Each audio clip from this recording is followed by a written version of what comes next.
What's up, fam? It's 1:40 a.m. on Eastern. I'm starting this new series where I'm just going to dial in, show a little bit about behind the scenes, trying this new thing of streaming, this is my day-to-day, where I get to, as a founder of a business, what the real life is. What's up, Steven? What's up, Asian Andy? Hope to see you at the gala soon. So for all of you late night owls, I work every day till 5 a.m. to make things possible. I'm on the treadmill. Today I'm gonna do half a marathon of walking while clearing up inboxes. So people that are interested in entrepreneurship and life, I thought this would be cool just for a space for me to stream, try it for the first time to feel what streamers are like, and also share a little bit on just what it's like to go live and the really, really boring parts of entrepreneurship, which is day to day. When everyone's sleeping, I am working till 5, wake up around 12, get my 7 hours, 8 hours of sleep. So that's the life I am right now. So yeah, 13 miles. Hey, what's up, Tim? Got a chance to play with Kai, by the way, and in table tennis. So it was really cool. What's up, Phil? Trying this new thing of streaming to create this new series where you show behind the scene of what it's like to build 50 plus locations this year for Chubby, and just to show what it's really like every day. I'm on the treadmill right now on my laptop, and yeah, testing out, download and restream for the first time to see what that's like.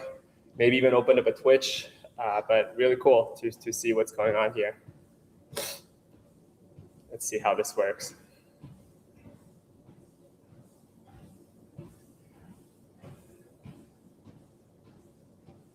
So I'm going to be doing this till I'm on my 2.5 miles right now. I'm going to do this till I am at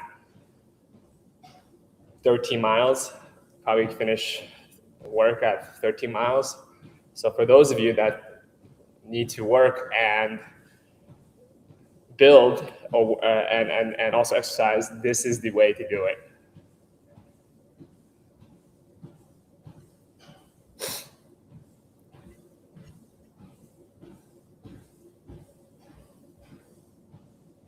Testing out how this comment thing works. I see on IG, for all the streamers, what's the best tool? I'm seeing the best tool right now is, let's see.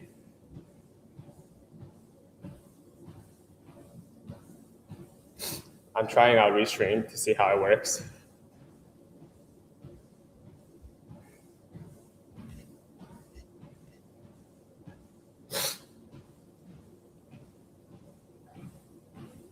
Never miss a comment. That's pretty cool. Not sure if it's integrated with IG. Let me see here. Play with the tool here. Streaming is all consistency, holding a schedule to people, tune in and build a routine. Well, Steven, I got much to learn.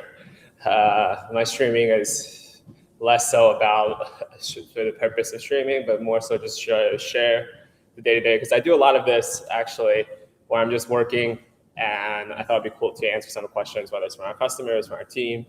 It'd be cool to share. I don't recommend streaming your sleep. What's up, Tiff?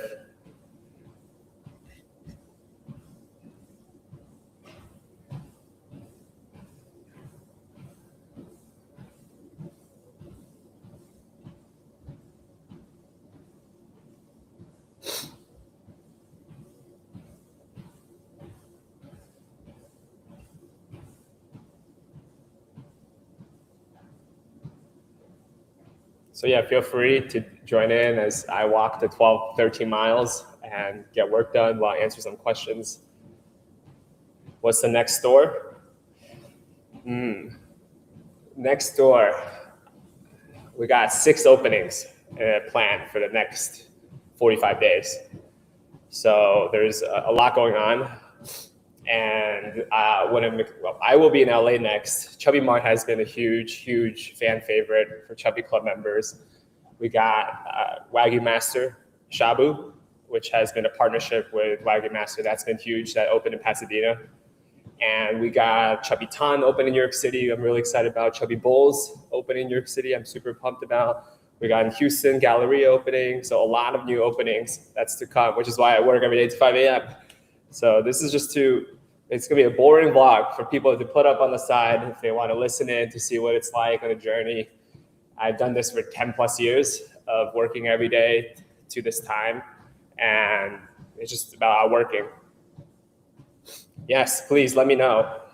Hello, laughable carp. Thank you. Thank you for loving the concept. And let me know. Feel free to message me about how your Chubby Mart experience is. So far, everyone has loved it, so I'm really excited about that. Did I get any difficult things when starting your business? Yes, really challenging. I honestly think starting your own business is like you only get paid if you play the sport and go to the Olympics. That is the way I would approach this. That is the way I think about it. Most people start a business they start a business thinking, hey, it's gonna be financial freedom, but it's not at all. I would say it's just like boxing or musicians or streamers. You have to be the best, the top 1% to survive. And this is not a hobby or thing. It's really a life commitment. So when you start a business, it becomes your whole personality and lifestyle to even make it. So just the fact that it will have to consume you for you to get there. So did I deal with difficult things? Feel free to ask. I dealt with so many, a lot of failed ventures, a lot of failed projects. So, and it's just about not giving up. Even in the Chubby journey, there could be so many failures, but we still continued on, right? We went through COVID. The first location wasn't profitable. We had bad investors. We had really tough time when we just started to even get the right lease. Every day is a challenge. It's about how you face those, and so you're gonna get punched a lot in boxing. I really like to put that into the same category of boxing. To get to where Jake Paul is or Mike Tyson is, to make millions in boxing fight, you have to commit your whole life. It's not like you work 9 to 5 and call it a day. Are you looking to hire, learning, development, help your leaders develop? We're always looking to help our leaders develop. We're always learning, so we're always down for that. Feel free to chime in. And for those of you dialing in, I'm gonna walk just to show this is my day to day. I'm trying to walk. Usually I walk about 2 hours on the treadmill to get my 12,000 steps in, right, on the whoop to be healthy. My whoop's on my leg. And just to show you can be fit and also be healthy and work. I'm working on my laptop. Today I'm doing a little bit different. I'm on the stream. I want to do this session where I work and chat with you all every day, maybe. Whenever I'm working till 5 a.m. and I don't have meetings, I can, not have a privacy, any issues, I'll be on and chat with you all and work alongside you. I think that would be a cool thing. I don't know if people on stream do that. People play games or do IRL. Some creators inspire me like, this is a cool thing. So I'm down to try. We do AMAs at Chubby once in a while and on the Discord. So that's been cool to do that 1 hour every quarter. But I thought it'd be cool to share the background of what it's like to build. So for those of you that can see. Let's see, a lot of people dial in here. I'm amazed at 2 a.m. you guys are still awake. What are you guys doing at 2 a.m.? Huh? I want to know what you guys are still 22 of you are doing at 2 a.m. in Eastern time. Maybe you guys are Pacific. I'm in Eastern time right now. Let's see. Let me answer some questions. Chubby World when? Alex Lee. Alex, thank you for always supporting our restaurant since I think the day one, our first location in Vegas. We will open that hopefully in 2027. That is the plan. We're working with the city. It's a big project. It's the biggest project we'll ever do, but it's really exciting to get a Chubby World going. The rendering design is just insane. We will showcase it soon, but this will be the coolest experience that we've built ever in my lifetime of design. So I'm really excited for that. Are you going to put Chubby Bowls or products at Costco? Steven, the Asian Andy, we're going to have Chubby Bowls opening in New York City in around March. You got to come by New York next time we play pickleball and then go eat Chubby Bowls. It's the next big thing. I'll tell you that. We are talking about revolutionizing healthy Asian food at a cost of everyone that can afford at around, I would say average check is $15 per person, 10 to 15, depending on what you order. And we're talking about using olive oil. We're going to use Wagyu tallow, no seed oil, made fresh, fresh beef. The only other fast food brand that does this is, I believe, In-N-Out. And we're going to use fresh beef, which means never frozen. Fresh Wagyu, right? Fresh Wagyu that's going to be used at our Chubby Bowls concept. So that's really exciting for this year. We're going to make food a better experience and healthier experience for everyone.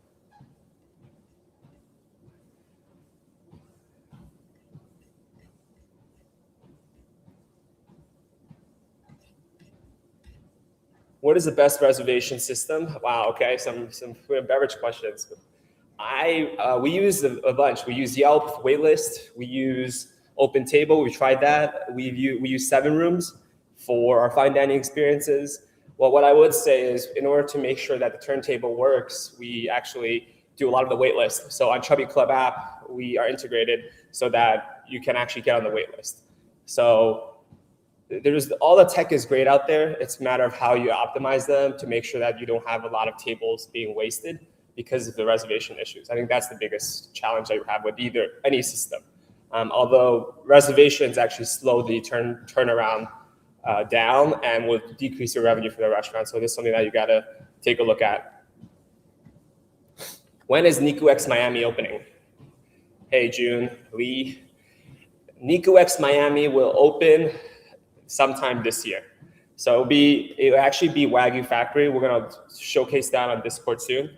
It will be a concept on South Beach. I just visited there 2-3 months ago, and it's under construction. We're having the permitting process. It'll be under construction, and it will be ready to open sometime this year is the goal. And it'll be a Wagyu Factory, so it will absolutely change the barbecue experience in Miami.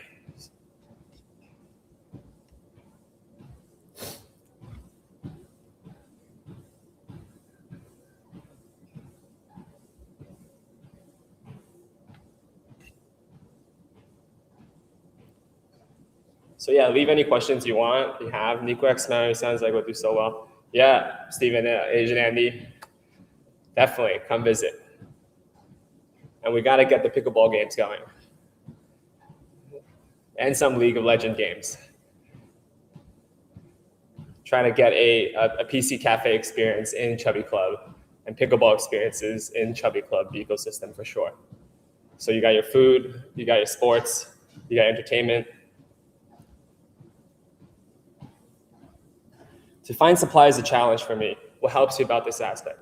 Yeah, actually to find supply, I'm assuming you're talking about restaurant ingredient supply. Yeah, it's absolutely a challenge.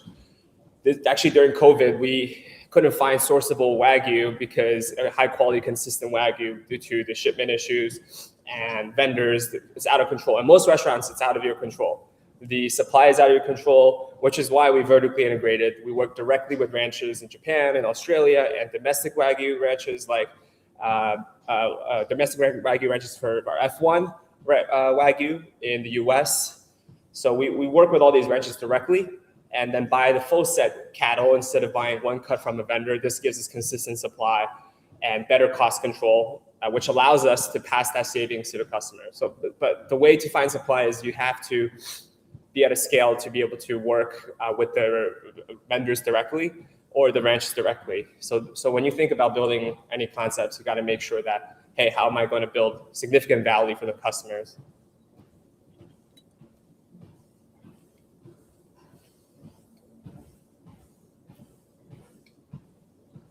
I want to know what all of you, how you guys came about this page. What do you guys think? Feel free to type in a comment. I'm going to address all of you, say hello to all of you. Just thinking about 18 of you, 19 of you actually in a room together. I'm on the treadmill right now, walking my half a marathon daily, getting my steps in. And it's cool to see a lot of familiar faces on here and just to chat with you at midnight. And I want to be that voice, hopefully to just chat or inspire or share real things. I went to a restaurant where you said that it's sushi, hot pot, and K-barbecue. Didn't think it's sustainable. Yeah, so the model of all you can eat is actually you want to make sure your for how it works and why so many people actually last year I went through this whole thing where people couldn't even believe that we're selling real Wagyu, and I was shocked at these questions coming up, which just shows how much value we're bringing in. And the way that you make all you can eat work, and we're very transparent with our model, you need to make sure the revenue is high enough to make your fixed costs much lower than a standard restaurant. So standard restaurants are paying 10 to 15% on rent. We pay 5 on average. Sometimes there's 3% rent. It depends on the deals. So we pass all that rent savings to our food. Our food cost is actually quite high, highest in the industry. So we keep that still each location to be profitable, sustainable, and making sure the customer is getting that value from the savings we're getting from supply chain, savings we're getting from the rent, by having significantly higher revenue. So that's the only way these all-you-can-eat concepts will work. So if honestly, if all-you-can-eat concept they don't have lines at the door, it becomes a problem. If they don't do significant volume where their fixed cost, which is rent, is too high, that becomes a problem. Hopefully that answers your question, Alex. Jay Steezy, big fan of Chubby Cattle. Thank you. And went down a rabbit hole and loved the concept and how you allow people to invest in the membership subscription. Thank you. Yeah, it's been 10 years in the making. We're actually doing our gala for our Black Card members on February 9th in LA. So to celebrate 10 years, we've been doing this for 10 years, which is crazy. In the blink of an eye, from one location to where we are today has been absolutely a dream. And also, I know it's days of working like this where people don't see. And I thought it'd be cool, even though this is boring, this is not exciting in any sense. The highlights, highlight reels of the restaurants and cool viral content. This is just on the back end, what's being done. Like every day I'm just out here for 10 years when people are sleeping or when people get their 8 hours a day and I'm working 14 hours. 14 hours, 12 hours a day. So that compound, and I don't take weekends off. My co-founders don't take weekends off. We're chatting, messaging. So it's not a work-life balance thing. If you want that, that's, and I tell my team all the time, if you want that, I believe in working, building, and then retiring one day when you're no longer on that Olympic team. So that's my personal belief, but it is absolutely not the standard work-life balance. Clearly, I'm working at 2 a.m. On a Wednesday night. But thank you, JC. I appreciate the kind words. And thank you for being part of the club. What's up, Steve? It's been a long time, Steve. We made videos a long time ago, and you've seen us since day one. Congratulations on all you've done in your video space and all the cool things you're doing with your life. You know it. Any hustlers and builders that work for themselves know what it takes. It was good bumping into you in Vietnam, actually. What's up, Dang Jerry? Denver Chubby Cattle did all 3. Yes, exactly. Denver Chubby Cattle is our second location when we open. So super excited for this year. We'll open Chubby Cattle Barbecue in Denver, our second location. We're gonna really bump this up quickly. So there'll be more and more locations coming up in Denver for sure. Hello to everyone here. Welcome.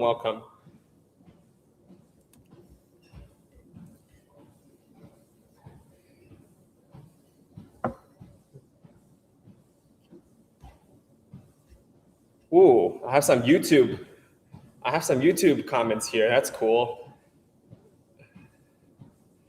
What's Chubby? We are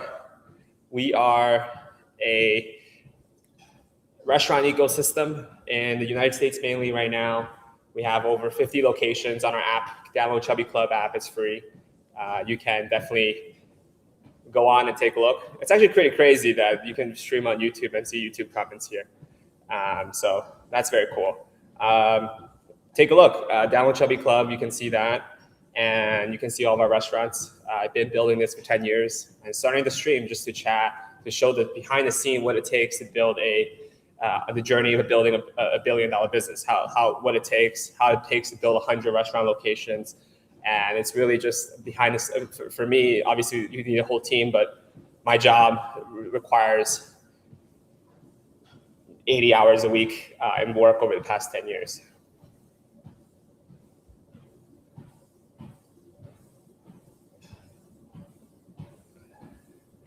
Do some people get lucky? Do some people get lucky in business? Okay. Nolan Maxwell. Let's see. Do some people get lucky in business? I would say there is luck. I would say the best line I've heard is the harder you work, the luckier you get. You can't call it unlucky, lucky.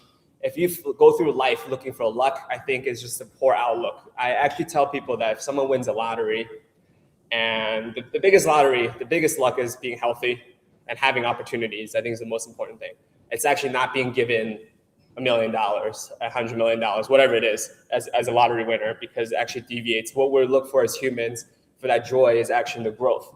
So I started with nothing coming here, but I had the opportunity to come to the US. I had the opportunity to even have that and have a loving home, right? Those are things that you can't control. I can never understand and grasp that obviously someone born in another place would never have that type of opportunity.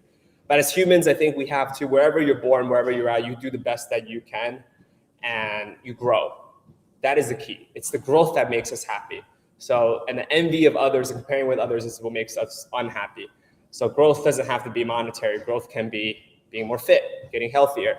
It could be a financial goal, right? I'm not going to deny that if money doesn't matter. Money does. There's financial set, like you have to do that as well. So it depends on what you're looking for, but growth is at the end of the day, I think what keeps us going and delivering value for people is what makes us joyful, and love is the most important thing. It's cool to be able to see that on stream that you get both comments. So feel free to leave a comment.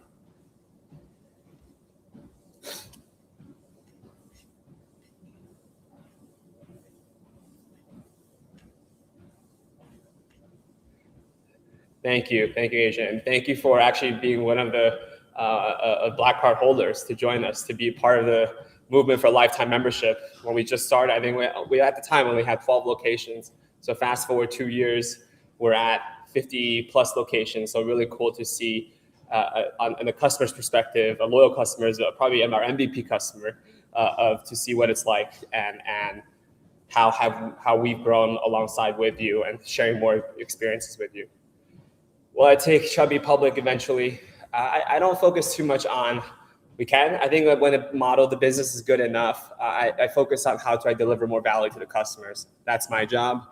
And whether you take public or stay private, whatever it is, I don't think that's as impactful for me, myself. I do love the impact of having 100,000 members on Chubby Club, on our Chubby Club Plus program that we launched, and delivering millions in discounts over the past year, which means customers are actually, we're fixing the problem of how restaurants are so inefficient. That's what excites me, is restaurants have always been through history inefficient, which is why there's not much value added to the ingredients. There's not much value that we can provide to the customers because of the segmentation of vendors being vendors, landlords being landlords, and restaurants that use programs. So there's so many different people involved in creating an experience. At the end of the day, the system pays for it, right? So restaurants don't make much, customers don't get the best value, landlords don't like restaurants because they're high risk. So we want to solve all of those issues, and that's why we're doing what we're doing here.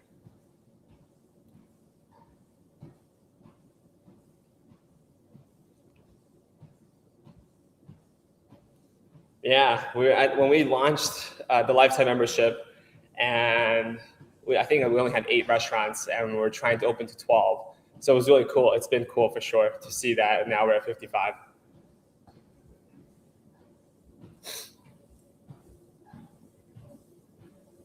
Hello, Rachel. This is my first time on YouTube stream.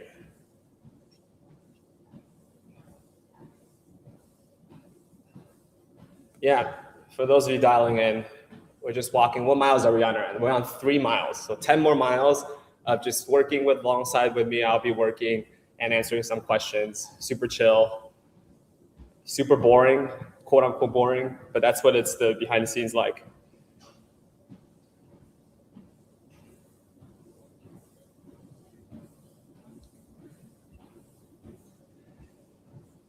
Some hospitality questions. What is the best POS system, beverage inventory systems? So we're using Chowbus for our POS. We also use Toast. We use quite a few, so both are great, fantastic. I recommend both. And Craftable is one of my college friends' business, so we use Craftable for inventory system. Great. We onboarded them this year.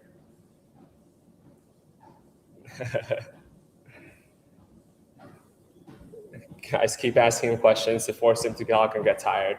Yeah. I don't do 13 miles often, but I thought it would be a challenge. It'll be fun to highlight it for people that are dialing in to see that it is possible to work and just do 5 hours. And that type of a kind of grit that you need to have, just go do it. For people that they're not getting enough steps in, that's the biggest change when I got the whoop or to start tracking not only my sleep, but how many steps I took. Entrepreneurship is a killing sport. It's probably not healthy. It is definitely not healthy, not probably, definitely not healthy, especially if you don't go work out and keep yourself fit. You literally, the amount of stress will ruin your HRV. Like that's the most unhealthy thing I do is being an entrepreneur.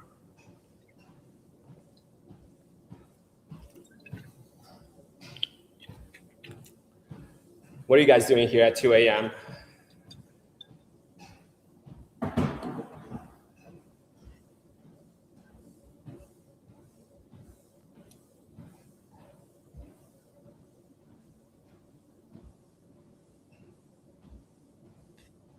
That's funny. For those of you that know Chubby, someone asked me, were you chubby?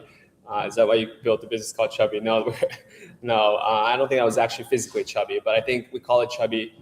We believe chubby is about the word for abundance, and we want to create an abundance in what we do. That's why it's called the Chubby Group.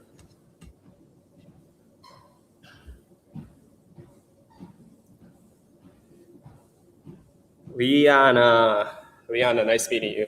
I remember trying seeing you speak at the Uplifted conference. I was so excited when Chicago opened in Chicago, so close to home.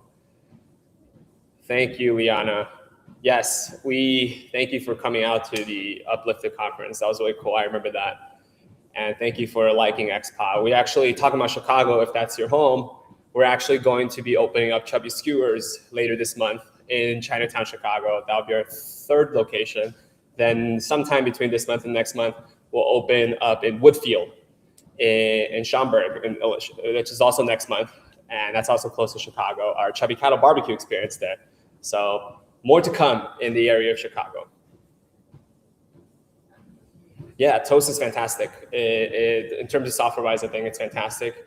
Pricing-wise, probably more expensive than what we have in our partnership with Chalbus. So it depends on what you're looking for, but those are great products.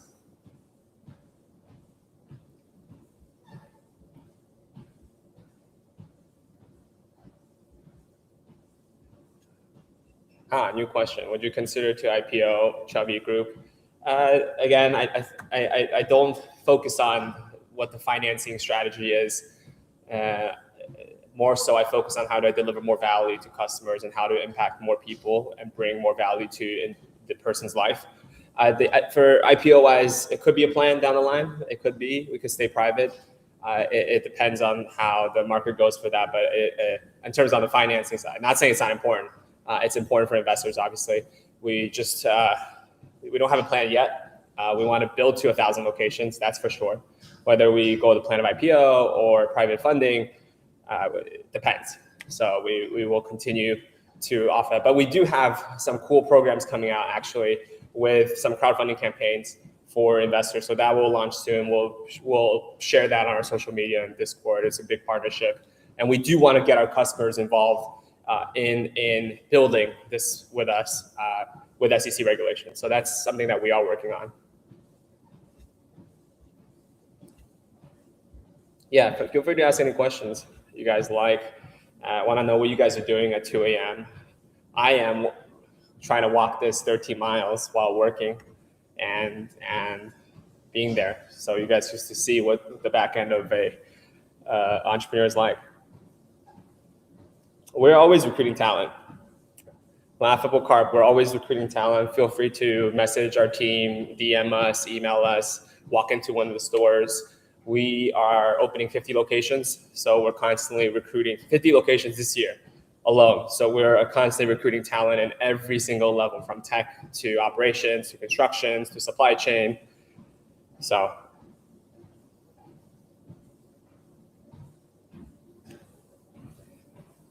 Hello, hello, all the IG fam.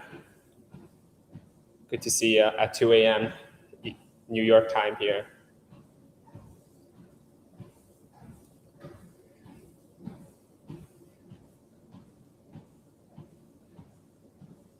Feel free to write out anything, any questions you have before you head to sleep, or just chat. I'm gonna trying out the streaming live to see what it's like to see the background.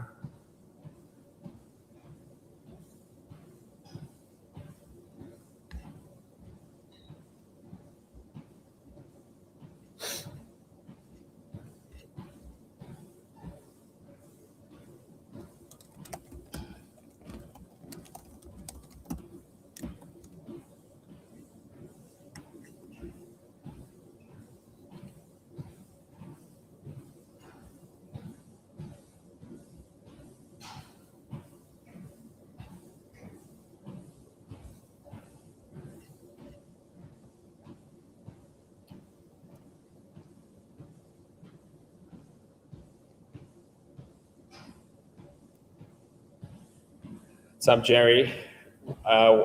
Vancouver, Toronto, Chubby Cattle, absolutely. It is on the map. We looked at locations. We are hoping to open something by the end of this year, certainly. That is our goal. We want to get to Canada. We want to get to Mexico. So both countries outside of the US, we want to get there sometime this year.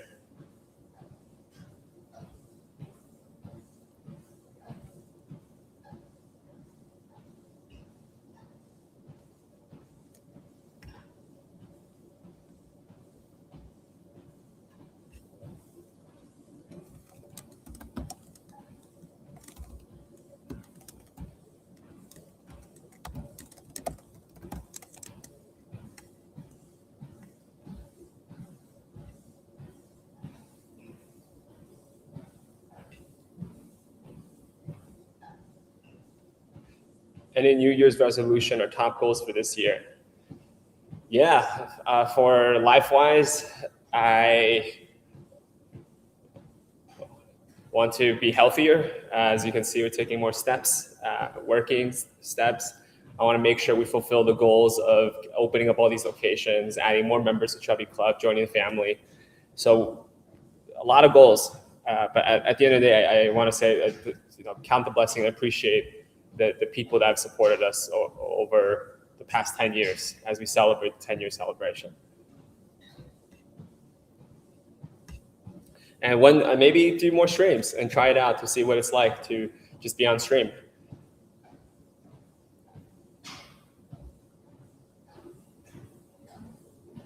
To see what you're all up to see what you never get to really engage with your following and be real, be authentic. And this is what the authentic life is like behind as you work till the 5 a.m. time.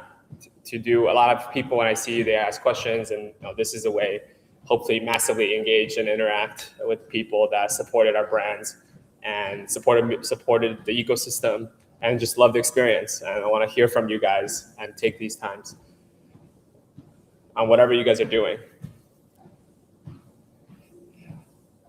What's up, Boba Life? Set you up with the resi already, and yeah, getting those steps in. Trying to get to 25,000 steps today with 13 miles. Let's see if I can do it while working.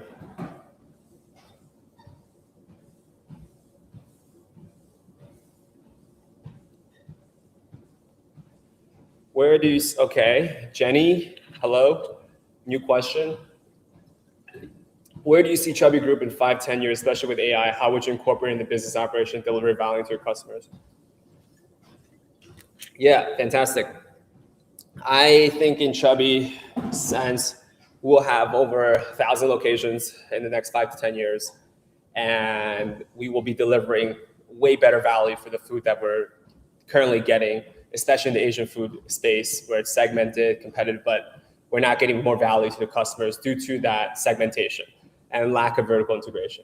So we want to see more experiences in one system that work together with operators around. We take on good concepts and deliver more loyalty and better supply chain so that the customers get way more value of going to the places that they love. There has been no loyalty in food and beverage. Food and beverage has been a very challenging business to get into due to the barrier of entry being low, but then having all these from leasing issues to construction to supply chain to payroll to where your margins, and I mean 90% of the restaurant, 95 maybe, wasn't profitable after X amount of years. So we want to change that space. And especially with AI, I think we are already implementing a lot of AI tech, not just in internal management and construction and the B2B side. We have robotics coming out that will help. All of this will drive more value to the customers, is what I believe is, as we can thin down the margin of those fixed costs and other issues that the customer experience will become significantly better. That's what I think in the next 5-10 years, and we can see that with from better interaction, better engagement through AI.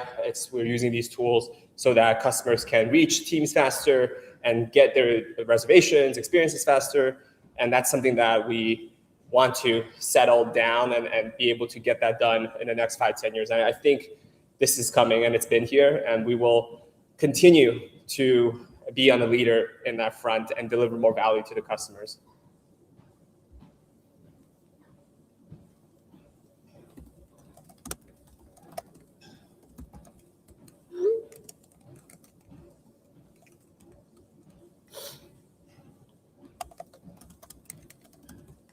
So I'm just here working away while answering some of your questions. Stay on, chill, hang out.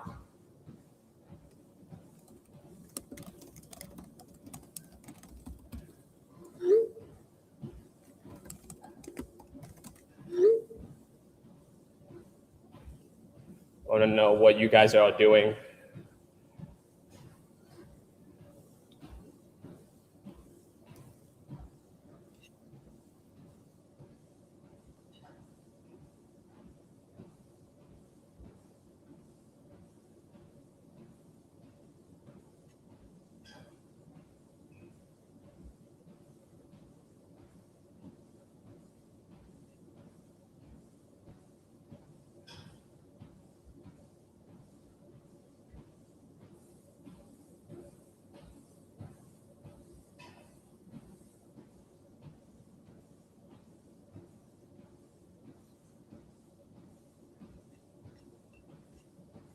It's very cool, this system, testing it out, how that all works.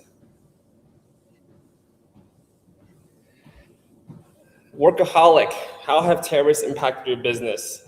Changes in vendors. Absolutely, I think tariffs have been absolutely, it's very challenging with the tariffs. It causes price instability. The costs have gone up, which will essentially pass on to the customers, which is a form of inflation.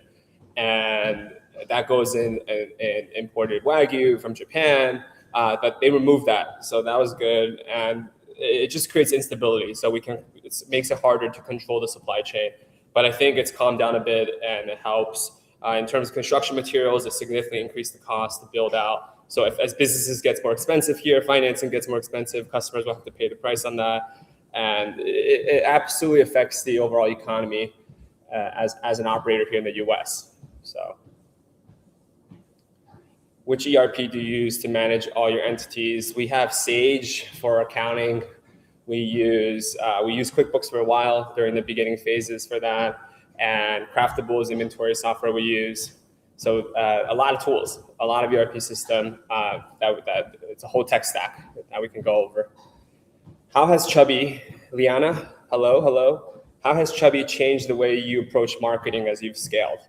Yeah, I think in the early days when I started 10 years ago, Yelp was actually a big component, right? Google, my business, Yelp, PR was good, was big.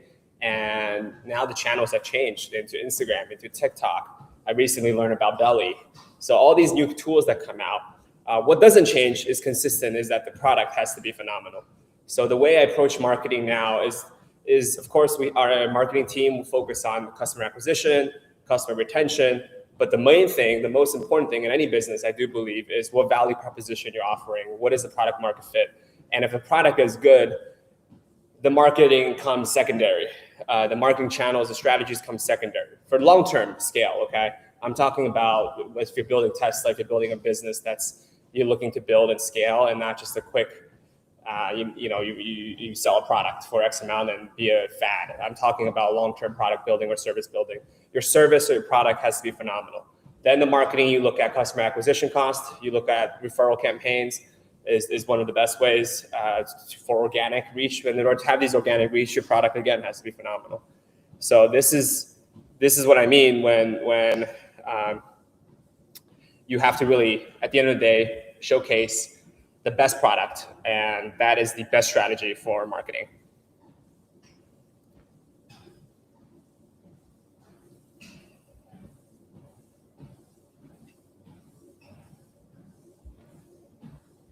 Hello, everyone that's dialing in at now 2:30 a.m. I see a lot of legends in the chat that have built a lot of crazy things. So hello to all of you that's working at this late hour. Maybe you're on the West Coast, it's 11. But this is just streaming to showcase the boring bits of entrepreneurship that people don't see, the work that I have to put in every day, answer some questions to fellow entrepreneurs or anyone that has any questions about life, about anything, and a chance for us to engage. Now I'm at 4 miles. Let's see if I can get to 13 miles today. That's the goal, while I finish up comms and also be able to chat with you guys.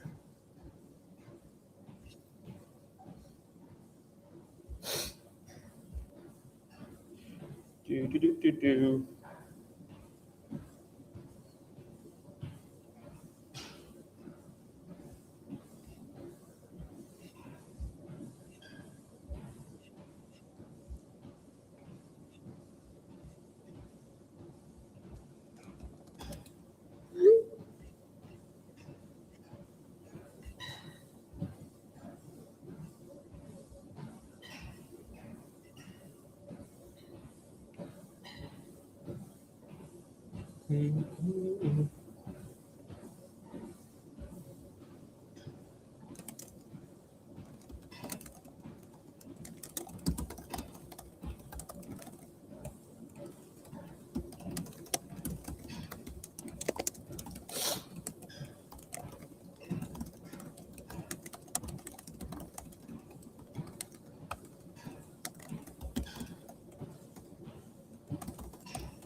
A large part of my job, actually, someone asked, what's the large day look like? The large part of the job is actually making decisions. Now today is really on how to, the toughest decisions get to me, and I have to answer and choose. Do we take the deal? Do we negotiate? And that becomes part of my daily life, is the most challenging problems, headaches, and issues.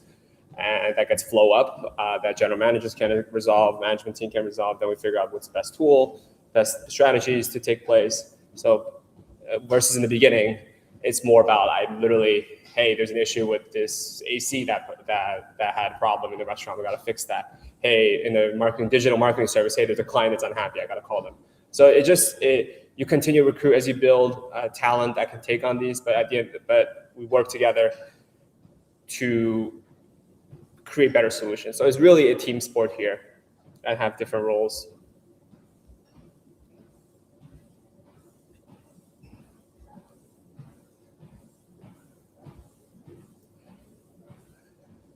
Where is Melanie? They were sleeping. So the baby and the baby mamas are sleeping. And this is the work you got to do. You got to make sure that you're building when everyone else is sleeping. But that's where they are at.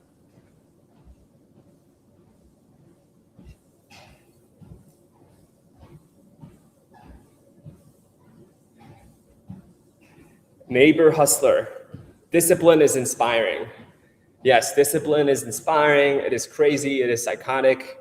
However it is, I agree to all those terms. I do think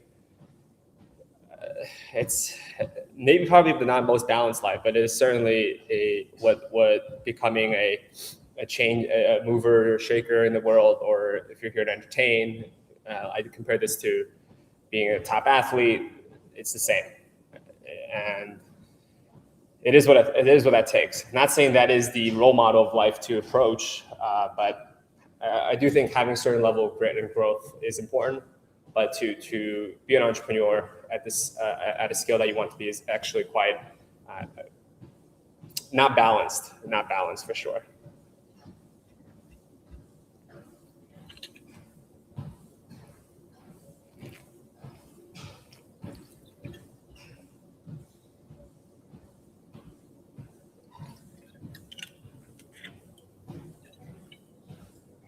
To Jenny, we got a New York corporate office so that we can open a bunch of New York locations this year. The most important one being Chubby Bowls, and Chubby Ton is opening. So quite different concepts opening in New York, literally over the next 2-3 months. And that's why I also got a place for the Chubby Group team to really focus on New York, to make sure our New York Chubby Club members get everything they're looking for here, and make sure Chubby Bowls open up at Union Square sometime in February and March. Workaholic says, how do you find trustworthy long-term team members and keep them motivated? The real question is, what are you doing so that there will be trustworthy, long-term, and motivating project for them? So the real question is not how you find someone. I think the better question is, are you building a product or a vision and that is inspiring to your customers and to your team? So you're working for the team's motivation rather than you're finding teammates that are motivated. You got to build a project. You got to have an umbrella so big that they want to be under that umbrella. They want to build that pie with you. So I think it's much harder in the beginning when we had one restaurant to pitch the vision because people don't see things. And I would say a couple things in teams. So you work with the team. You got to work with, it's like dating. I would really close to in life like dating or friendships. You build trust along the way through time, through things that you guys go through together. There's hints and red flags and green flags, certainly. Like a green flag would be someone that's highly communicative, that's stable, that can succumb to pressure and have that mentality, right? That's like with the founding team and the management team, we're there regardless of COVID, regardless of failures, regardless of bad experiences and challenges that we face. And we deal with that together, whether we're profitable in the beginning or building and whatever challenge come our way. So you test that, and it's just like a relationship. In a way, it's even more challenging. It takes more communication. And then secondly, it is to keep them motivated. You got to make sure your project is inspiring and people want to work on that project and the vision. So you have to be also the role model. One thing I think people didn't understand, or I didn't understand, that hey, when you're a quote unquote own boss, you really work for everyone, right? So it is, if you have the ego that you're the boss and people work for you, I don't think you're going to build anything big. Every true boss, quote unquote, or leaders that I've met, they serve everyone. And this is what I mean. Like I guarantee I outwork most people, and I maybe not my co-founder. I would say similar. And very few people outwork what we do. And I'm not saying it's healthy, but we certainly outwork most people in this world, 99%, 99.99% in terms of hours, in terms of complexity of challenges, and not just working physical, but working like you're constantly solving problems. So imagine you're doing math problems all day, every day for 80 hours, for 10 years, 7 days a week. And you're solving the most complex math problems that haven't been solved yet. And you're just constantly at that with pressure of, if you don't solve it, you might not have food on the plate for hundreds of people. You might have issues with investors. You might have issues with this. So imagine you're solving math problems with this type of pressure with you on a day-to-day basis is what I would say. And yeah, so that's the most important part about being a leader is really you're really ready to serve everyone. I really do work for all the customers. For example, I had a customer, like today, I had 3 customers that complained, right? Send a message, hey, I would think this experience could be better if you guys did X, Y, Z. You know, when you have, we have over 100,000 customers a day, you're gonna have members that DM me and say, hey, you know, this issue. And I really appreciate that. You can have ego and say, hey, you know what? this is not, but the way we are to where we are today, I take these messages, I go to the GM, okay, and I tell them, hey, how do we improve this experience? I understand this could be an anomaly, this could be 1 in 100,000, but let's still see what we can do better. That's a type of humility that you got to have as a leader. So I serve to a customer, a random customer, okay, that message, and I take even to today, all of that, and then send it back to the team. And yeah, I work for an everyday customer. You don't have to be a VIP customer. You can be any customer. You have direct access to me, okay? And I take on these feedback and see how we can do better. For the management, they give advice and, hey, I think this could be better. We need better ingredients. We need this. I'm working for the GMs, okay? I am working for the investors, obviously. They put their capital and trust in us, so we build. For management level execs, staff, obviously we have to continue to build to make sure there's enough customers in the door so they're happy. So at the end of the day, I'm working for everyone. It's not the opposite way around. I'm working so that it's possible for everyone from the customer side to be happy, for the investors to be happy, the employees to be happy. And we just think about that. If you're someone that has an ego and you want people just to listen to you, that's not going to work. So that's my take on leadership and my 10 years or 15 years of total entrepreneurship, 10 years with Chubby, what that's like.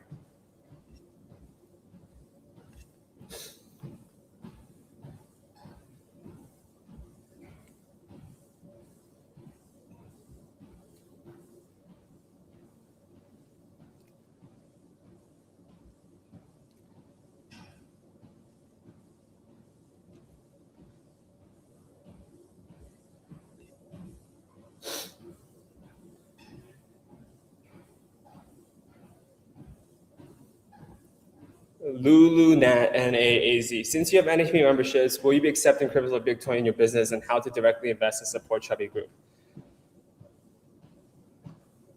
Yeah, so we are the only NFT memberships that have the most amount of restaurants under coverage for experiences. We've truly utilized the blockchain for the purpose of it, so that users can hold this membership and see the virtual product that they have. And we've grown the membership from at the time like maybe a couple hundred members to now thousands of customers and 100,000 Chubby Club Plus members. So all the lifetime members have that Chubby Club Plus benefit, and we are super excited about that. And will we be accepting crypto and Bitcoin? We haven't done that. Because there's too much variance on that. But we will be opting in for Chubby Club points purchases on the app, and we will allow even no credit card processing fee, so we can transfer from the bank where you buy enough points, just like how you buy on airline mileage very soon. This is something that we are looking to launch in Q1 of this year.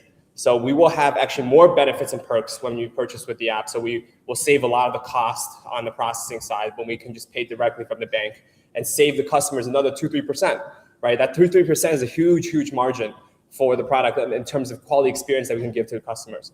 So we're constantly working to build, utilize tech to make sure that how can we deliver more value to the customers.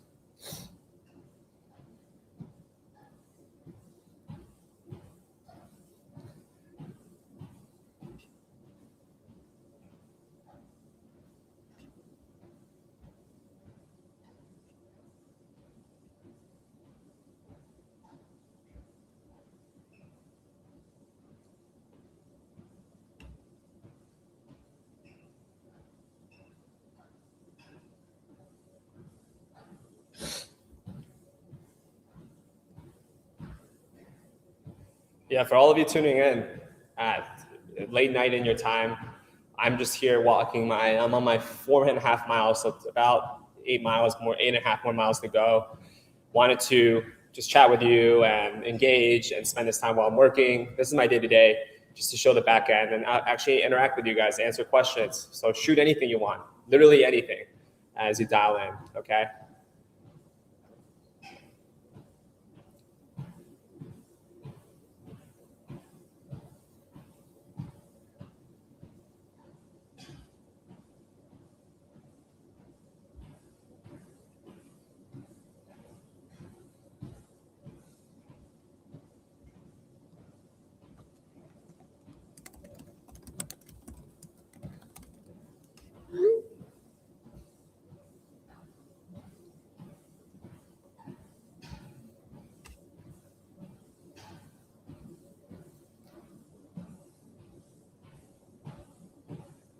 Let me see how much battery we have here. Okay, that should be enough battery.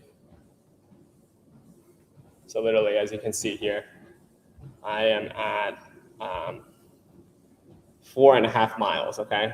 And this is the setup we have here. Every day, just getting down the treadmill and working.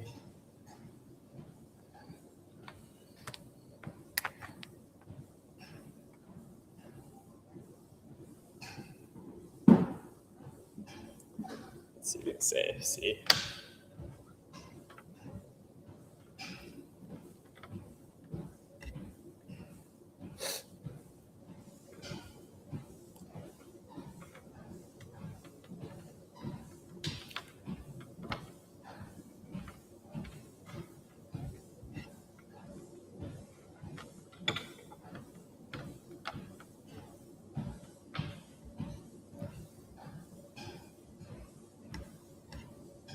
All right, let's do more questions. What is a long-term goal after Chubby and FBN life? So I've been doing this for, let me charge the laptop so it's all set. So I've been doing this for now 10 years in food and beverage. And the long-term goal is to, after Chubby, I think probably a few more years of me being the leadership, and then someone else will take on the leadership role and take more active role. I do think 15, 20 years tenure, just like an Olympic athlete, is quite a significant amount of time. So that's the plan, is to have, I guess, a total of 10 to 15 years of working. And after that, I love learning new things. Let me charge this real quick.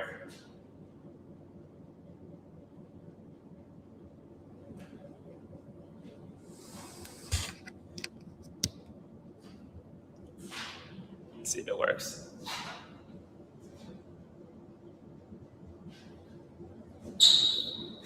Huh.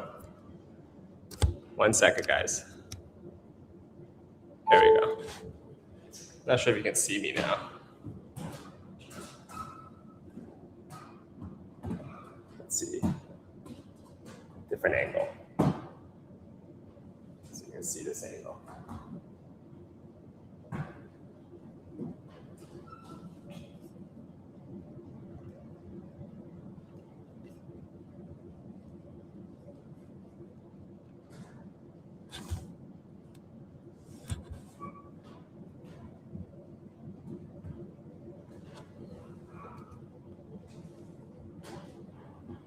Can we see this angle while we charge the laptop?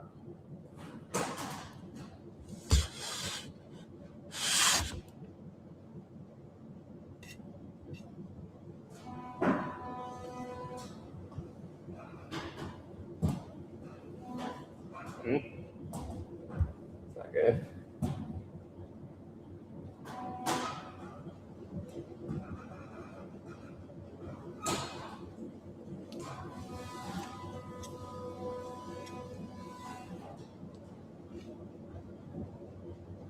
Leave it there.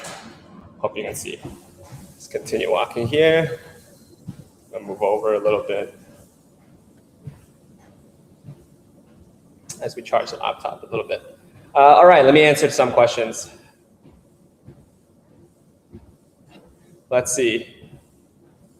What is the long-term goal after Chubby? And I say, yeah, I want to learn and grow. I have a lot of hobbies that I want to excel at.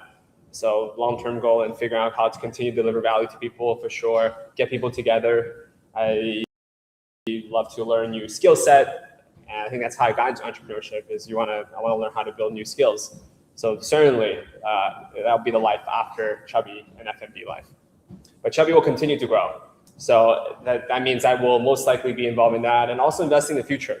One thing that I really do love is about investing to the future. We already invest as Chubby to other FMB tech, to FMB concepts. I want to continue delivering value to improve people's life. I really like longevity as well, to focus on that, to figure out how to improve people's life through better health, better mental health. And I think there's just so much that's missing and so much opportunity. And we're solving that at Chubby Goals, for example. that we understand the market, we understand what everyone's different, how can we get better food to the masses, right? So that's something that is a goal of Chubby, but is also a goal for me in general. How do we improve the life of everyone? I think there's just so much opportunity that's missing out on there. This was so insightful. Thanks for showing your behind the scene. Hope you have a great night. Absolutely, Yana. I'm going to do more of these. This is cool to chat with while I work and answer some questions. What time do you usually sleep and wake up? So I actually sleep around 5 a.m. daily, and I wake up around 1, 12, depending on if I have meetings at 1 or 2. And that has been my schedule. I try to sleep as consistently as possible now. Now that I got the whoop last year, it has changed my life about sleep structure, and I prioritize sleep so that I can work efficiently. Obviously, prioritizing steps as I'm walking and working at the same time. For those of you, that is a big hack. If you get anything out tonight, like get yourself a table where you put on the treadmill and work, or use your phone, or watch a movie, do whatever it is, but don't friggin' sit. I used to sit for hours, and I certainly was not as healthy. I didn't get my heart condition wasn't as good, my conditioning wasn't as good, my VO2 max wasn't as good. Get yourself in a level where you can work and still talk is perfect. So get your sleep right, get your steps right. I was not sleeping well for a long time, and it certainly fucked me up. It's not the best thing that I've done, and that's something I would have changed. Because I was young, I didn't know, I ate bad food, and I didn't sleep well, and I just didn't take care of my body because I was young. I was okay with that. So now I think since I turned 29, I made a big impact and change on what I want to do with that. Laughable Carp. Favorite sports team? Favorite sports team? I don't have a favorite sports team. I have my favorite athletes, especially friends of mine. I respect athletes a lot. So seeing the best pro boxers, seeing the best table tennis players, seeing the best tennis players, all these people inspire me a lot because I understand the sacrifice it took them and the talent and the pure grit and lifestyle it takes to get there. The best musicians, that's my favorite. So honestly, I don't have a favorite team that I stand behind. I respect the business. I respect the talent and the hard work to build to that level. So that's why I love growth. After F&B, I certainly want to. That's what I want to do as well, is to continue building skill sets and learning new things. And how's your day-to-day routine like? And yeah, my day-to-day routine, I am usually not on the treadmill for 5 hours, but I am usually on the treadmill for about 2 hours, get my 12,000 steps in. I get my zone 4, zone 5 exercise in. And the rest of the time, I'm literally working. And I'm meetings, meeting with the top level teams at Chubby to build new locations, go over all the build out weekly, go over how our members are doing, how the customer experiences are. I literally review the daily feedback, sign all the new deals, review the deals for all locations, seeing where we can improve, integrate new technology. The list goes on. Financing, raising capital. So a lot of different areas that I'm still focused on. Thankfully, last year and this year is the year we continue to recruit great talent to build out this team and to be able to serve the millions of customers yearly. How do I arrange my workout? I like to capture a couple of fields. So one is strength training. So a lot of pull-ups. I have a pull-up machine right here. So I do pull-ups. I do need to work out my legs. So I need to get my skinny legs. I've been always made fun of my whole life. My skinny legs. I got to work on my legs more. But strength training, and then for cardio, I do a lot of fun activities from table tennis. I used to play table tennis at the Junior Olympics, so I got back into it. My friends got me back into it, which is very cool. I learned tennis. I took 30 lessons in tennis, which I love. Pilates, I love. Great for fixing my, just great for muscles. For those that have never done Pilates, turn up a YouTube video and try to do some Pilates. It's been great. And I also have set up boxing. I did a charity boxing fight last year. I love learning and being in the shoes of others. Great talent and understand how challenging boxing is. So all these to keep it fun. So different workouts. Pickleball, I got really into pickleball. Pickleball has been really exciting and fun as well. So I like doing that. Leescape. Hope I'm calling some of your names right. What do you think about opening a restaurant supply store to supply all your upcoming restaurants instead of paying a third party? So we do supply some of our Wagyu to our partner concepts that's on the Chubby Club. So we're already doing that. And we also just set up a partnership company with Kai Wagyu. So like retail stores for our ingredients to retail. So accessing great Wagyu, caviar, uni, king crab, like all these things that restaurants can access, but customers cannot. We're going to set up these retail locations for premium ingredients in. And that's something that also e-commerce to ship to you. So that is something that we are currently working on.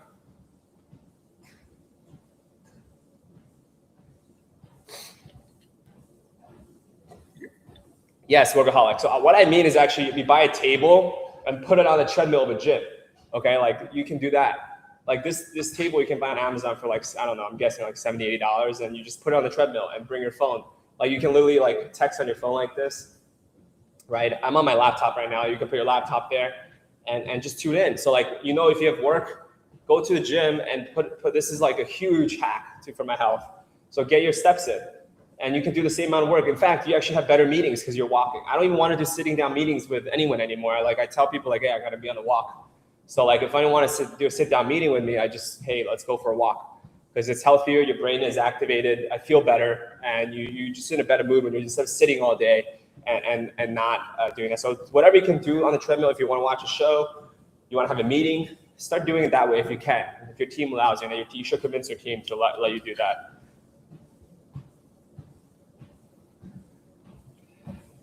Carp, great question, Lafo. How come you choose to sleep at 5 a.m. and wake up at noon versus sleeping earlier and waking up earlier? Is it just a personal habit or is there another reason? Yeah, great question. So I think sleep consistency is key instead of the jet lag, and sleeping at 5 a.m. has just been a bit easier for me personally to stay on that consistent schedule. So I have meetings during the day, then I need a few hours to work on communications. I call it deep ops, where I clean up all my inboxes. WeChat, iMessage, right, Slack, Notion, clip up all these things. And I'm always behind, by the way. It's the nature of the work. You always have more to do. But this is where I get to have that time to think and to have that peace of not people calling and not people having meetings and just getting those things done. And then also on the nights out, if we do ever have social events going out, I am not having that social jet lag, as people call it. So this is why my schedule has been from 5 a.m. to waking up 2. And then if I do travel, this gives that. So if I'm on the West Coast, I sleep at 2 a.m. So it helps with that.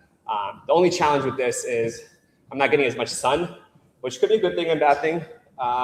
Better for skin health in some sense, but not medical advice. I do think you need your sun for circadian rhythm. So if I wasn't doing what I'm doing working, I think I would probably wake up. You still get the sun at 2 p.m. Not as great as maybe the morning sun, but I do think if you can do that, the modern day, this has just been a better lifestyle for me to wake up at this, and I can be consistent with it. Versus if I wake up, if I have to sleep early, wake up early, it's very hard to have social events and stay consistent with my sleep. So you're really on a persistent jet lag.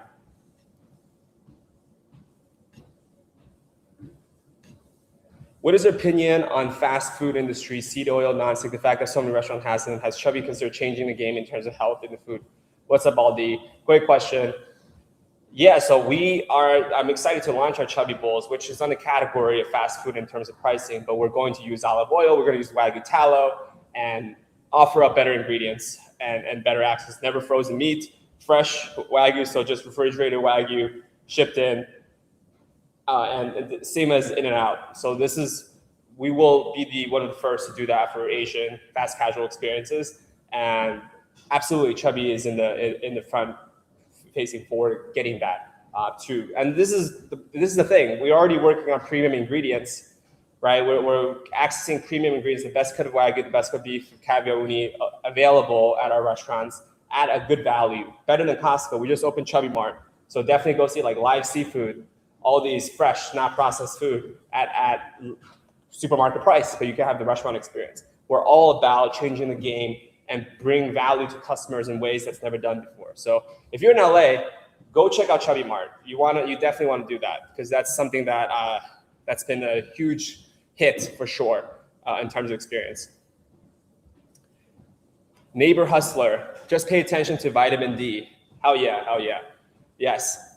Vitamin D, I do take supplements for because I don't sit in the sun. So I actually measure on my 6 months checkup on all the blood level to see and vitamin D is good, so it's okay. But I'll consistently to check on that. But certainly, you want to make sure you get your vitamin D in. I do have my supplement, but normal lifestyle, you want your circadian rhythm with the sun. It helps realign your system. So it is something that I have manual bright lights when I wake up. So it does help with some 10,000 lumen lights, I think 10,000 lux. So that helps a bit.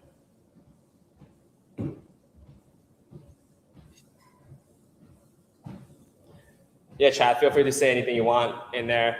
It's getting later and later in the day. We're close to, let me see here. We're at 5 miles now, 5.2. So just another 8 miles to go as I go into deep work.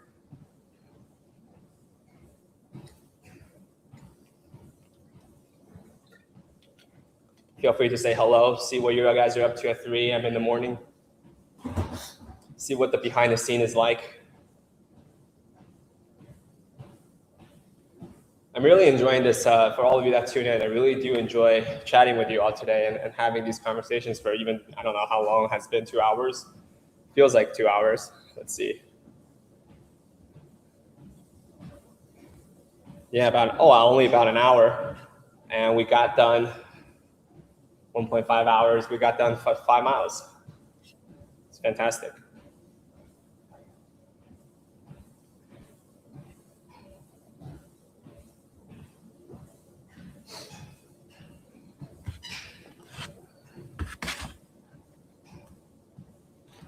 All right.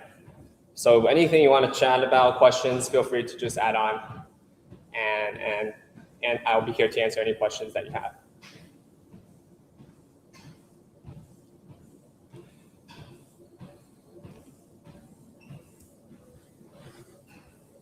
5 a.m. BFed, AMB. Good night. Thanks for tuning in.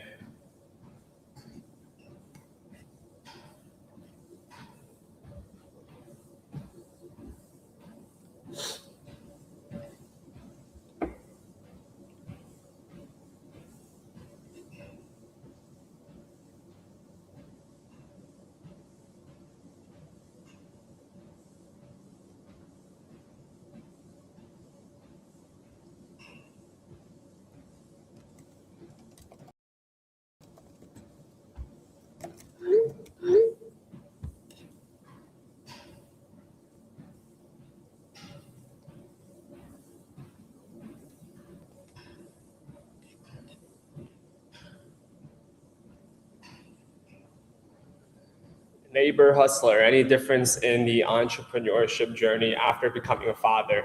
More responsibility, more stress, more motivation? Great question.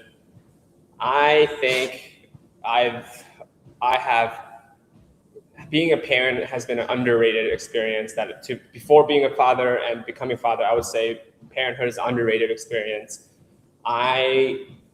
Underrated in that this is one thing I would have a kid sooner if I had the opportunity to, without the social norms of how it should be. I totally would have a kid earlier. And I think it's not about motivation or so. Many people might, if that's your motivation, that could be for financial purposes. For me, I think it's just another level of love and care that you have for people for the first time in your life in a different way.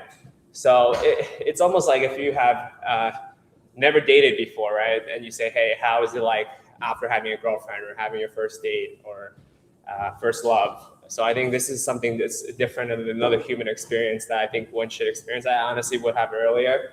And as long as you're financially ready, have a great partner, I think it's something that I highly, the quote unquote return on investment is not the right word for it, but return on investment for happiness versus the stress and challenges. Certainly there will be, but like anything you do, there'll be challenges. Even a hobby you take on will be challenges.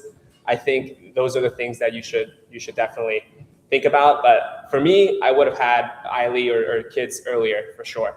Because I always thought that, hey, this will be this could be a very challenging thing, and people the society make it feel like, hey, this is ridiculously challenging, and maybe you really have to overthink. This is how I took it. Like, hey, there's all these expectations.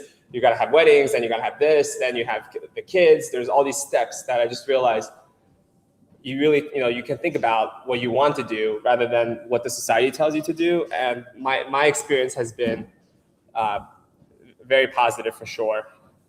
With not just positive. That's not the wrong. It's like a content game, but for the stress that you have, the return of love for the first time is unbelievable. So I do recommend. I do recommend if you have a great partner, the conditions you have a great partner, you're ready financially, right? You're ready with time to spend.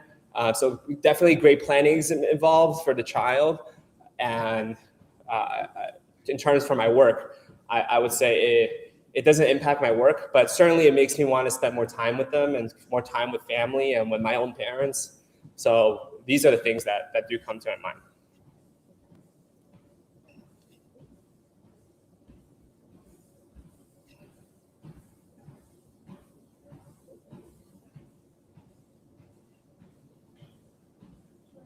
We'll run here. Oh, good morning. No, I just woke up here. I'm gonna walk 1 mile. Huh? I'm running. You want to join? 13 miles. 13 miles, that's a half marathon. 13 miles. Been on chat doing this new thing, trying out on stream. Huh? How long is that gonna take? It's been fun on answering all these questions and Oh, that's cool. you Let me ask you. people dialing at 3 a.m. It's cool. To be what a streamer feels like. There's people on at 3 a.m. Yeah. What are you guys all doing at 3 a.m.? I'll just join. So those of you that just joined, we're doing a 13-mile walk while working, standard day. Usually I do 2 hours of walking a day, but today we're gonna do a challenge and see if we can do a half a marathon. I got inspired by my sister-in-law. How long is it gonna take you to walk? So I'm already halfway there. Oh, nice, yeah. Halfway there, so 4 hours. Got some work done. Laughable Carp. How are you able to expand so quickly across multiple metros in the US? Typical restaurant experience at a metro and nationwide. Yeah, absolutely. I think that has actually been a huge challenge to open up in different locations. So for us, it's about finding great joint venture partner and great locations and having a team that's ready to go in all those locations. For our membership to work, we want to make sure it's across all the locations. But LA is our major hub. We want to copy what we've done in LA, replicate that in all these cities around the US. But LA, we have over 20 locations. California, we have 30 locations alone out of our 55. So we will get more locations in the area for sure, so customers can continue to experience that.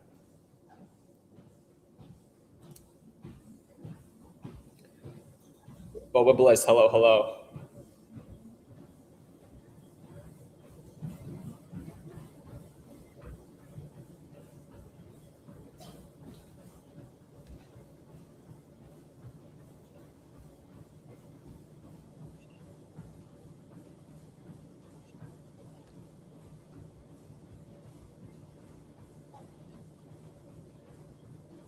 New question from Burger Buns. Will you guys make a sushi only restaurant? So we actually have Chubby Nori and Matsunori on Chubby Club. We go to either Boston, right, for Matsunori, go to Philadelphia for Chubby Nori, and then we have sushi in Denver. We're also opening. We just signed the lease. We're opening American Dream Mall in New Jersey for those of you that are living on the East Coast. It's one of my favorite malls because it has roller coasters in there. It has a water park, a snowboarding area, great for family. So we are opening that. We're going to open that next year. It's called Chubby Revolving Sushi Bar, and it's the Chubby Sushi Experience. So that will open this year. This is a little sneak peek. On that note, customer service and quality have been so amazing every time we go. Thank you. We really work really hard on building a customer experience that's possible, that makes people want to come back again and again. How important is it for your kids to learn Mandarin? Do you think it is essential to understand one's inheritance and cultural roots? Neighbor Hustler asks. I think absolutely. I think the fact that I grew up in Asia and grew up in the US is a large part of why I even built Chubby, or a lot of my business sense and what to do, the skill set I even bring in is to understand these both cultures and bring food and realize food can be beautiful in both ways and bring people closer together. So I think it is. I think for kids, I would love for them to learn as many languages as possible. I do think it gives you a cultural. If I only knew Chinese versus I only knew English, it gave me a limited perspective. And it's not just about the language. It's more so living in both places, understanding the people and the actual culture more so than the language. But language helps, is a huge part of it, is my belief. So we will be teaching the kids for sure on more languages, hopefully Japanese and Vietnamese, and being around the world and realize we're now so different. And that's one part that I've seen is we're different in cultures, but at the core value of many nations and places are not so different. So that is something that we'll continue to implement in our kids' education.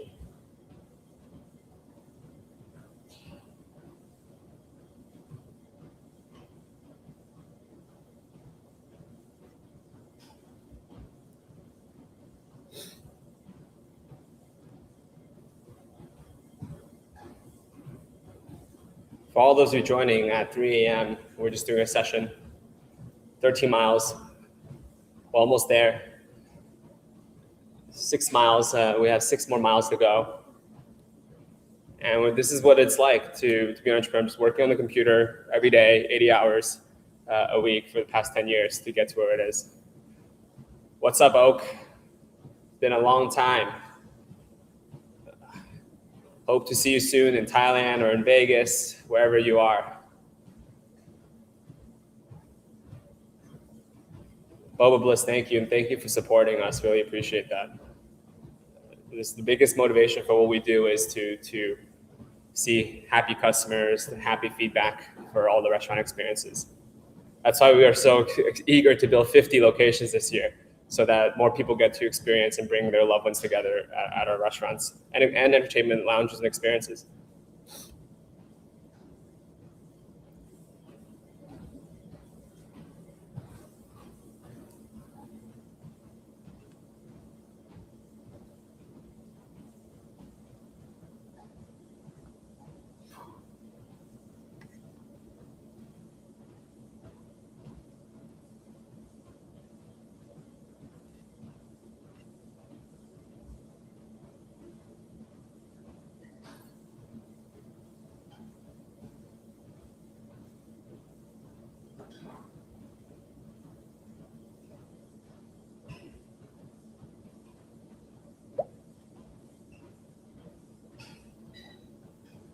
You're real American. Yeah. Yeah, like the chocolate. Yeah.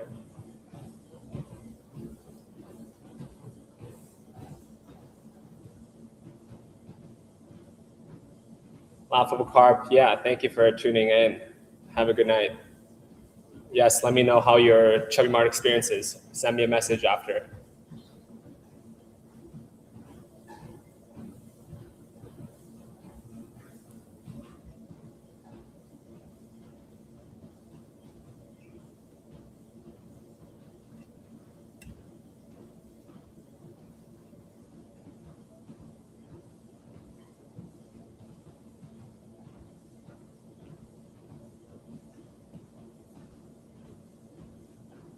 We're at 6 miles, 7 more miles to go, actually. Close to 7 more miles.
yeah, for those of you tuning in, just feel free to ask anything you want. What are some of your most unforgettable restaurant experiences and why? So if you're talking about our own restaurant experiences, I would have to say I think one of the most impactful was like when the first time we opened the first location. It was incredible, and having friends and family come visit and be able to have a dinner at something that you've curated is one of the most human experiences, right? We eat every day, and being able to have people over. It's like having people over at your house, but this is having people come and try your food, right? They work and they eat and be able to come to your restaurant and dine and share stories.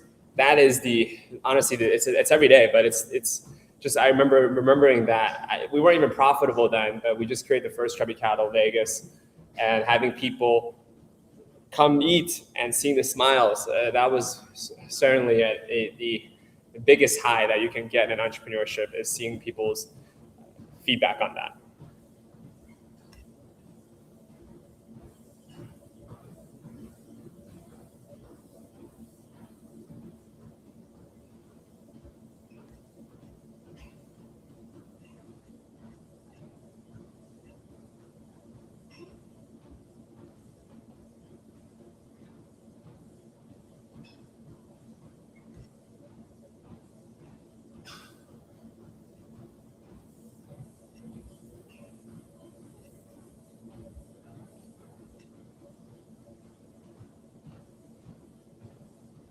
Oh, my personal dining experiences.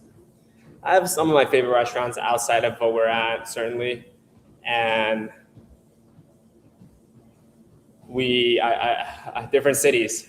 In New York, I have my favorite. Vegas, I have my favorite. It depends on where you're asking. There's not one single unforgettable dining experiences, but I would say when at different cities, there are some highlights for sure. So like, let me get like Vegas. One of my favorite restaurants certainly would be when we go to Vegas. There's great Thai food there. Obviously, I stop by the X Pot. Like literally, that's the hot pot that we eat. Our family loves it. It's one of my favorite hot pot restaurants is the X Pot, not because we run it, and that's what we eat. And then Mach 32, great Chinese food over there. New York, my favorite is Na 17 Sushi. I went to school in Philly, got some favorite Philly spots. We obviously eat Chubby Nori at Hand Roll there, but I actually posted a video about my favorite restaurants in Philly. Vernick Fish, fantastic spot in Philly that I liked. Chicago, RPM Seafood is fantastic. Standard, like their king crab and everything is fantastic. So I would say a lot of cool spots. Feel free to shoot me a message on which city, and I can give you some recommendation on what I think some of my favorite are. Workaholic, yes, exposure to different language will only make the world a better for all. Teach them young. My baby cousin knows a little Spanish, Russian, English. Yeah, that's fantastic. I think having that language will give you empathy for all cultures. And if honestly we all knew different languages and travel the world and see and live in these places, we'll realize we're not so different. And this power player, all this is crazy. The world we live in is crazy. With having all that hate and everything, but if you really just as a citizen go to these countries and see the day-to-day life and embrace yourself in them, I think people will love it. And that's what we try to create.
Very cool. Next time I gotta check it out. What is the name of that restaurant?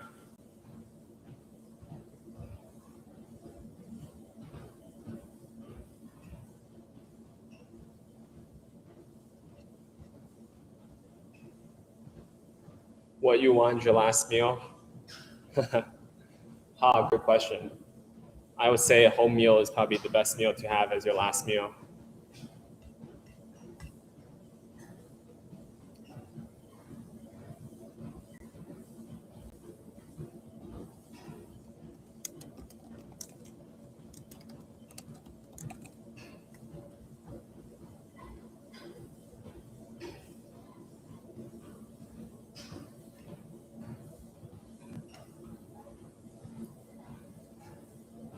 It's getting into the wee hours of the night.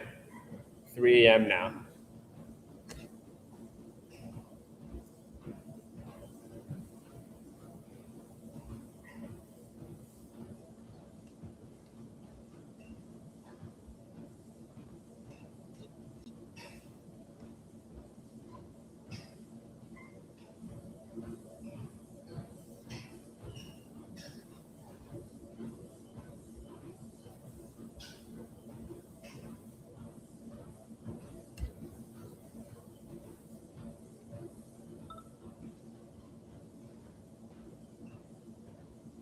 Absolutely. Have a good night. Thanks for tuning in.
Stephen, yeah.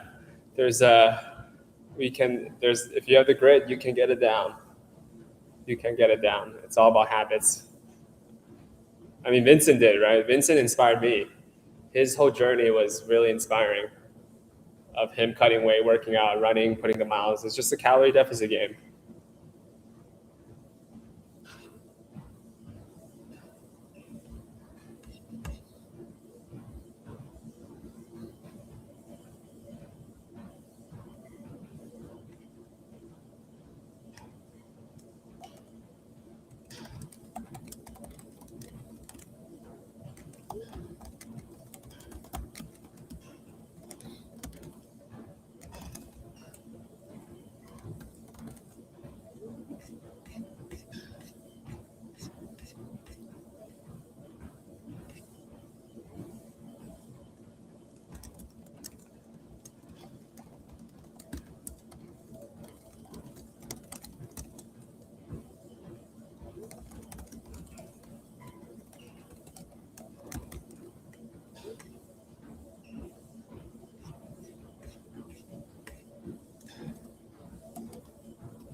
Alexander Wang, hey David, have you guys ever thought about opening in Paris?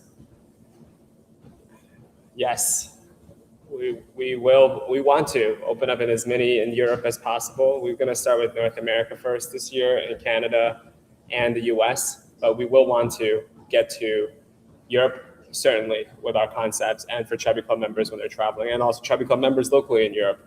So it is something that we're interested in. We're constantly looking for opportunities, but we do have 50 locations this year to open in the US alone, and we want to make sure that that is the priority. And then we do want to get to globally for all Chubby Club members. Absolutely.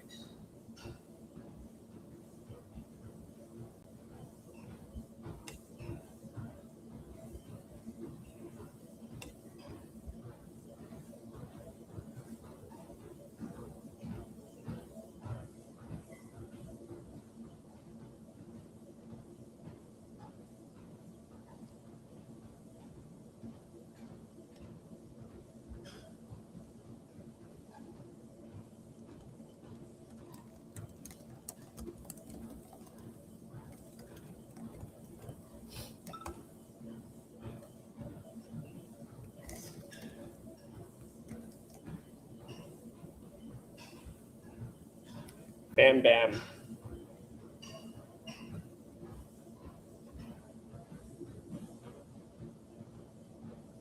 Chubby Cattle, Roland Heights is probably the best location. Everywhere else doesn't even compare. Thank you, thank you. I would say absolutely come to Chubby Cattle Irvine that we just opened. Try out any of our concepts, actually Chubby Mart, Wagyu Master Shabu. Definitely, I think you'll be in for a surprise if you haven't visited yet. We just opened those in the past few weeks.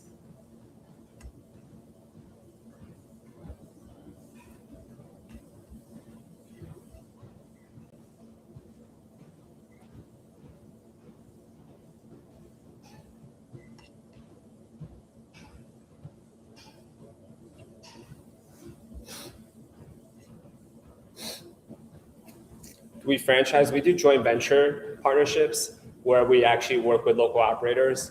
We don't franchise, but we do work with local operators. So we have a local operators partnership inquiry form on our website. You can take a look at that.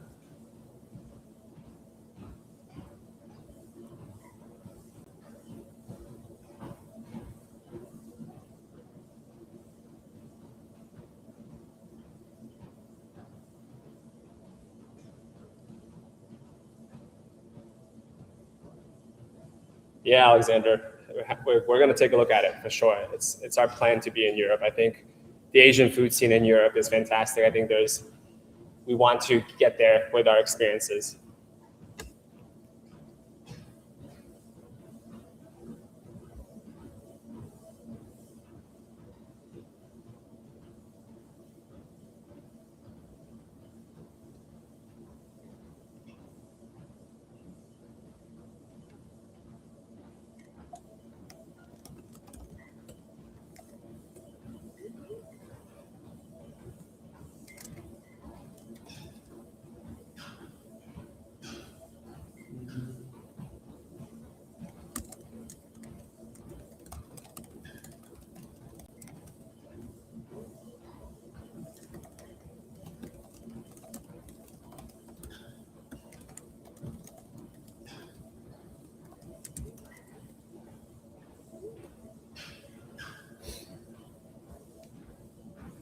Happy New Year.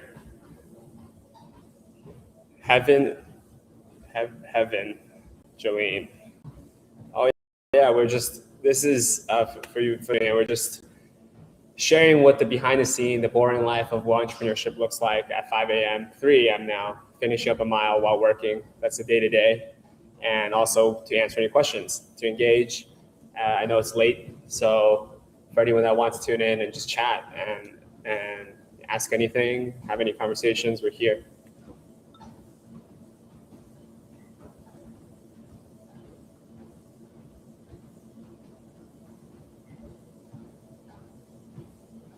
Yeah, Alex, that's awesome to see. I actually, to be honest, I haven't been to Paris yet, but I went to Milan, went to Spain.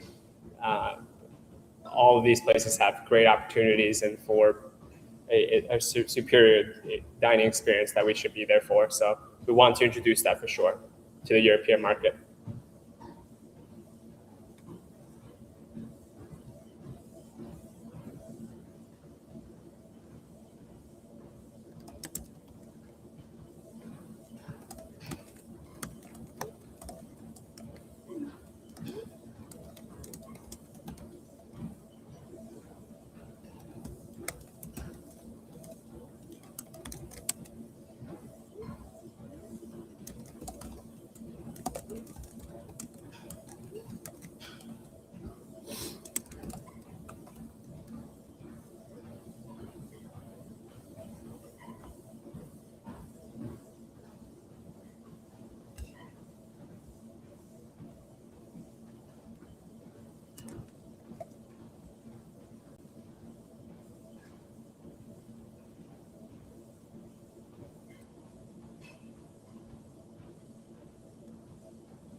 June Lee.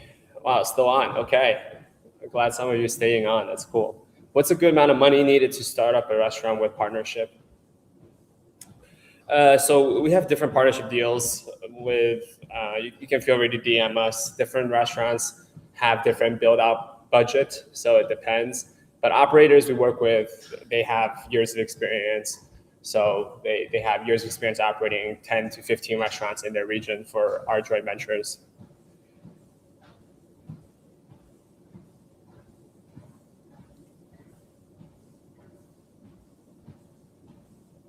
Now, when you talk about your own restaurant, it depends on what type of restaurant you're building. Does it require a hood? What's the existing infrastructure? So it can range. I would say for 1,000 square feet, it can be as little as a couple 100,000 to a couple million, depending on what you're looking to do.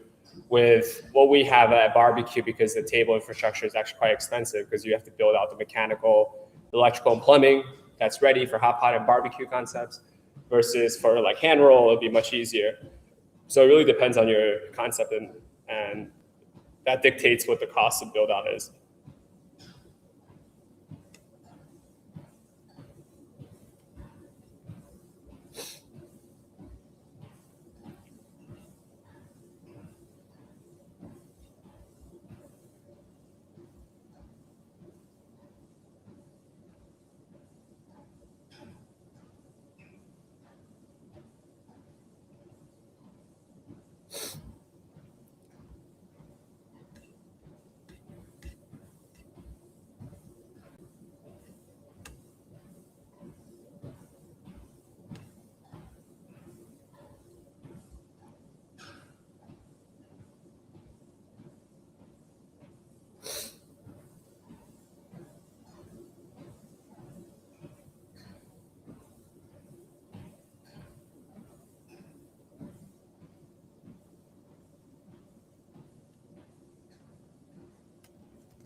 Albin Bao. Hello, hello, at 3 a.m., 3:30. How would you go about finding a distributor for all you can eat Wagyu business? I can't see my wraparound. So we are our own distributor. All the Wagyus from our own, the ranch that we work directly with. We didn't start out with all you can eat experiences. We started out with a la carte, right? The Chubby Cattle Las Vegas is a la carte. The X-Pot was a la carte. So we started out with that. Chubby Cattle Philly was a la carte. And we got into the unlimited dining experience, or the quote unquote all you can eat. So, as the demographic really loved that concept of getting the value, and also without having to worry about what they're ordering, they know that what the price they're paying for. So we pivot into that. But I talked a little bit earlier about the only way to make all you can eat possible is to reduce all your other expenses, because your food cost is going to be quite high. At our concepts, where you're truly delivering value to customers, our food cost is probably the highest in the industry. With the seafood, the Wagyu, it's expensive. But how we're able to stay sustainable and profitable is to actually lower your other expenses, where other restaurants not at the scale cannot do. So we have better supply chain advantage, which gives more value already on that. So if a same business without the supply chain to build, to open, and all you can eat, it's very challenging. And then secondly, we also have better infrastructure deals, so better deals with the landlord, better deals with other vendors to reduce the cost. So those are the things that you have to be in the head of, and you have to ensure the business have lines out the door for the numbers to make sense. So hopefully that answers your question, Albin. That is how the financials of all you can eat Wagyu business go.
Were you able to reduce the price of a Wagyu from a normal restaurant owner to asking him to lower the price when you asked about when you're going to do buffet? How were you able to reduce the price of Wagyu from a normal restaurant owner to asking him to lower the price when you asked them? So I'm assuming you're asking how we're able to get lower, better supply chain. We go directly to the ranch, and because we do enough volume, we're the largest importer of Wagyu from Australia and Japan as a restaurant group. So we were able to work directly with them instead of working with the distributors because we do enough volume to actually help the distributors. So there is an absolute big difference in price for a restaurant that wants to go to a vendor to get the Wagyu versus for us to work directly to feed the Wagyu, to pay for the subscription, because the Wagyu takes 3 years to raise and we plan it 3 years in advance. So absolutely, there's a big difference there. Yeah, Albin, no problem. Ask anything you want. All of us at 3:40 a.m. staying up, joining here at work, or whatever you guys are doing, feel free to ask anything you want, right? On IG, you're always looking at curated content, looking at the highlight reels of entrepreneurship. Here, I just want to be frank. This is what it is. I work till 5 a.m. every day, and today I'm walking longer than usual. Usually I walk 2 hours. Today I'm doing 4 hours while working. So if you have any questions, just leave a comment here, and I'll get them answered.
Yeah, Alex, for sure. No problem. All right, Vincent. Hello, Vincent. How do you manage your energy between work and parenthood? I love these questions at 3:40 a.m. How do I manage? I don't manage. That's why I'm working here. No, I'm kidding. I think I have I look at parenthood the same way I look at every part of my life. I see what's important as a father, obviously quality time. So I allocate an average of 1 hour per day on quality time with Eiley. So and that's to just have to focus and have quality time that I sacrifice out of others. So I for example, combine working out, getting my cardio in, and working. So being more efficient in that way, rather than someone going to the gym for 2 hours and then also come home and work at the table. I'm combining these things, right? So today, this is one example, and also having the right team about parenthood is important. Thankfully, I do think having financial stability is important for parenthood. So that's one thing I manage as a team. It takes a village. This is my first time having a child. It does take a village to raise a child. Whether it's your own parents helping or in-laws helping, to having team staff to help is key. I think that's great, and I'm blessed that my partner is able to. My baby mama is able to take care of the day-to-day with Eiley, along with the team. So that's been helpful. So I can focus on work. So it's like we have different roles in the child's development, and I think just like in the business, you and your co-founder should be doing different things and be a great fit for each other. So I would say it's very similar in that sense.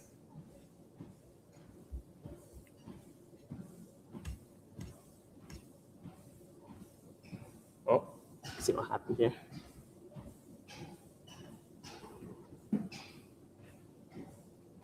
So yeah, very similar in that sense. Hopefully that's back.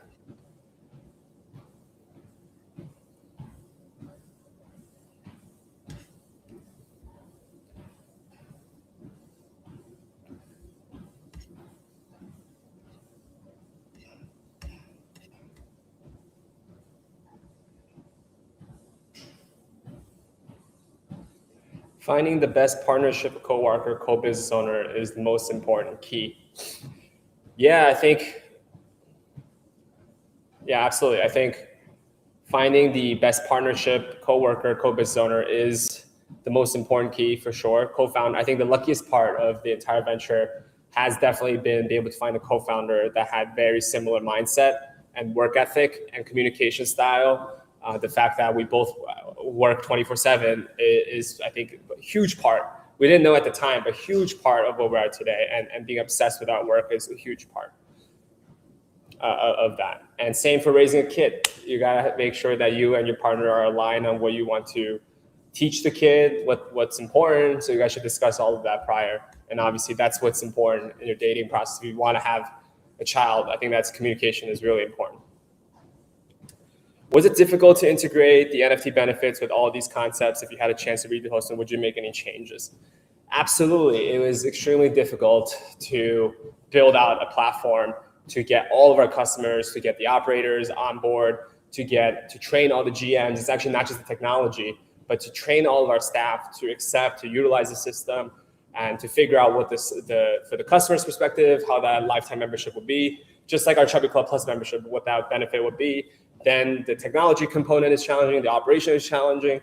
That's why no one else does it. And we're the only one that's in the leader in this space. So definitely not the easiest. So super challenging process. And I'm very thankful for all the team members that are able to build together and lead on the technology side and on the operational side and the management side to make this work. Would I make any changes? No, I would do it exactly. You're not going to be able to build a perfect product. We're constantly optimizing. From the launch of our first NFT lifetime membership with 12 locations, right? At the time, we only had hot pot. They didn't even have barbecue yet. They didn't have skewers. They didn't have chubby dumplings. No hand rolls. So even the benefits and perks change. So as we edit and rebalance the game and rebalance the memberships, so we add more value, it will continue to be optimized like every other part of work. You will constantly be optimizing and making adjustments. Yeah, Alex. So absolutely, like having a co-founder that gets where your goals are and where you want to be is one of the most important. Because it's like raising a kid. If you two people can't communicate, they don't have the same vision, and then the day-to-day is just going to be really challenging. We've worked with a lot of different partners on local locations. We know what it is to work with people that don't have the same mindset, and it causes a lot of problems. It's going to be a huge tax on your growth because you're not. Again, I work for the customers. I work for everyone. I work for the team, and if you have to argue, and you also work for my co-founder, if you guys have to argue, you guys can work smoothly. You're battling a lot of different fields. You got to make sure all these are in place, and if you have to battle your co-founder, you guys are on the same page. It will be a huge problem.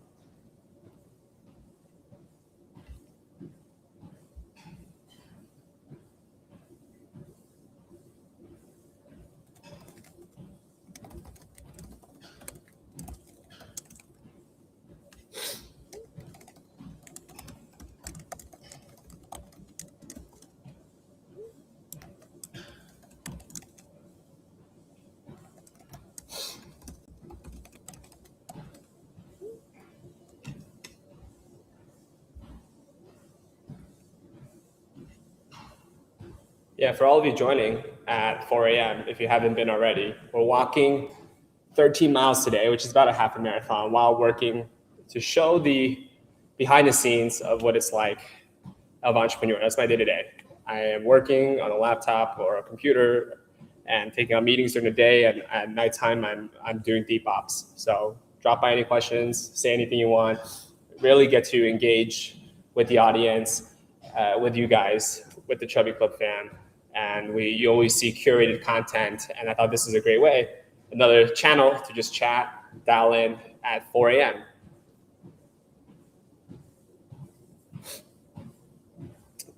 How did you feel? How did you know he was one of the right partner? Most about mindset, or is there more keys to find the perfect co-owner?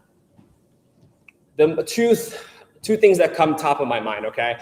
Two things: this guy's obsession and work ethic. It's almost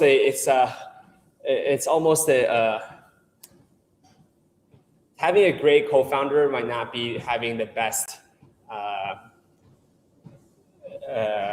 let's say, you have to separate the role of having a good co-founder who's as obsessed as you are and doing this. So this is why it's also very challenging to, if you date someone, you also work with them. I think it's pretty crazy because it takes a lot of communication. Me knowing, there's two things that I knew. When we opened the first Chubby Cattle in Vegas, we weren't profitable. And I remember Harvey would be washing the dishes, cooking the meat. He would be rolling out the carpet himself. So he was certainly a go-getter in that sense. He was going to do everything. Like he's able to do everything himself. If a chef quits, he will go on and learn the thing and deliver. There is no failure in that. And there is no, hey, I don't think it's going to work. Let's give up. That is a big part of my mentality as well. Failure was never a choice. There's going to be challenges, but failing was never a choice. We're always ready to go all in. We're all in right now. Like every dollar we make, every dollar the company makes, we put into building new locations and experiences for the customers. So right at the beginning, when we weren't even profitable yet, when we had the vision, that was the mindset. And I saw him when we were losing money, when we expected to make profit from our first, it was a Hong Kong restaurant, so that we can build the Chubby Cattle. And I was in New York running a marketing firm before college to pay for tuition. I went back to Vegas, saw him working at all of this. And it goes back to me being proud that, hey, we have a restaurant that I invested in at the time.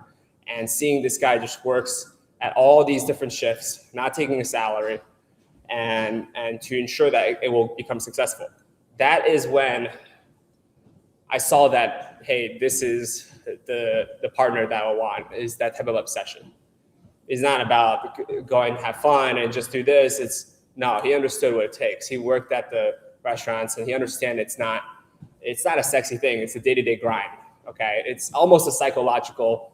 I think anyone with huge talents or huge success or have some psychological deficit in other parts of life, and me included.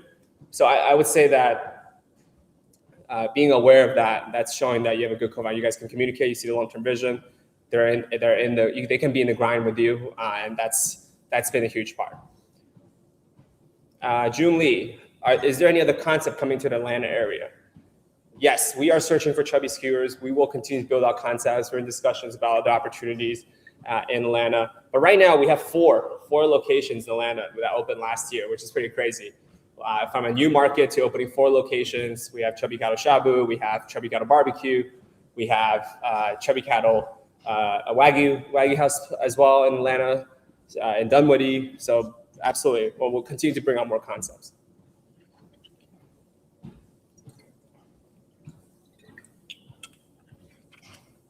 Yeah, Alex, thank you. Appreciate you for trying to learn, trying to build and sharing.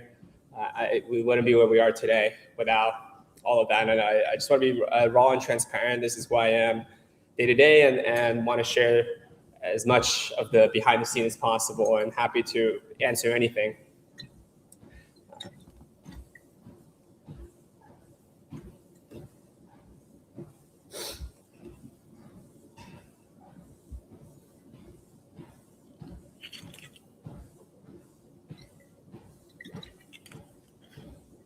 Man, for those of you tuning in at 4 a.m., We're at 7.6 miles.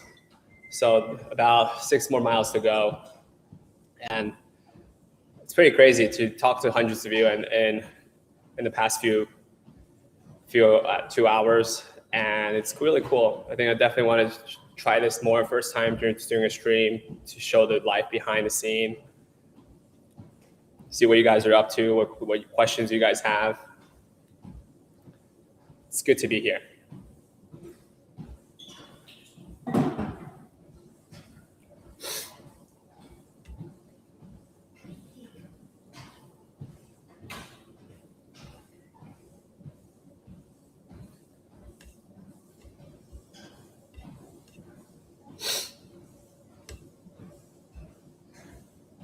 Wow, this has got to be the first time I walk 13 miles. It's pretty crazy. Only time you can get to that is like at a festival or something to do 30,000 steps. But while you're working, it's a different animal.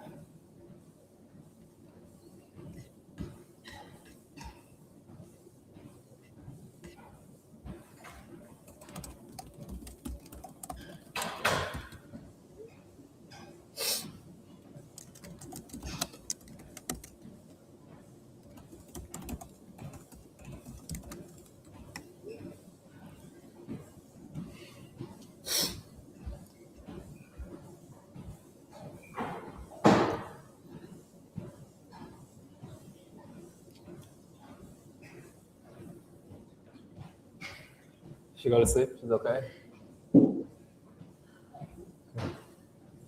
7 miles, babe. Huh? Wait, what now?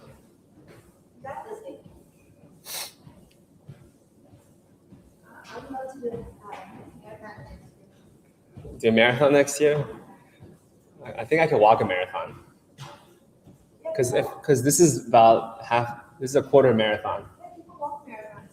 Yeah. Pretty crazy though. Continue to work. The last mile, you should run at zone 5. Yeah, my legs might fall off. The last My legs might fall off.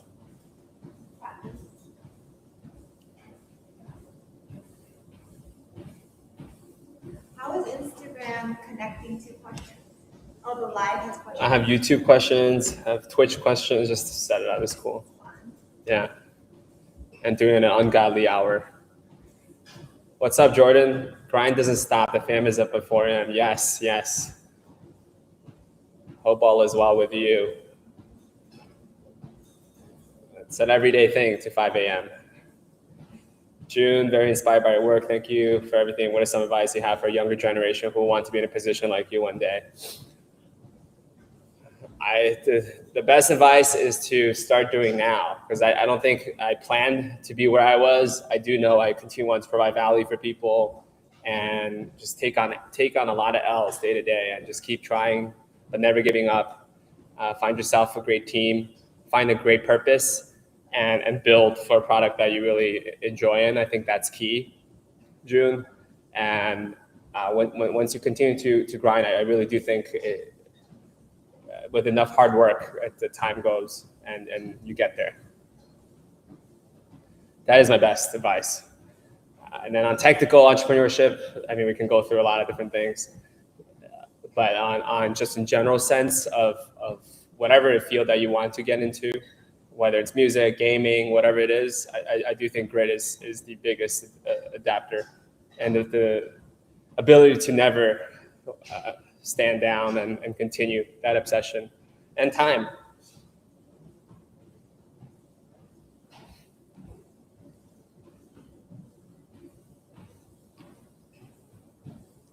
How many miles are we at now? 8 miles. 8 miles now.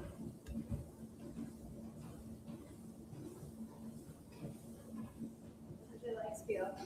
8 miles. My leg's not feeling so good. It's cool, right?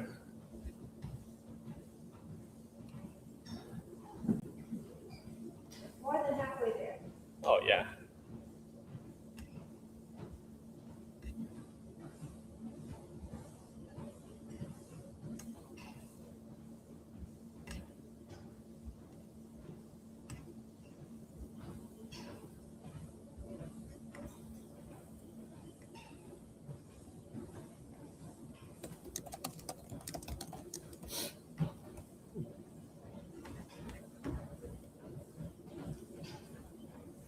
Can we clean up 760 emails? Let's do it.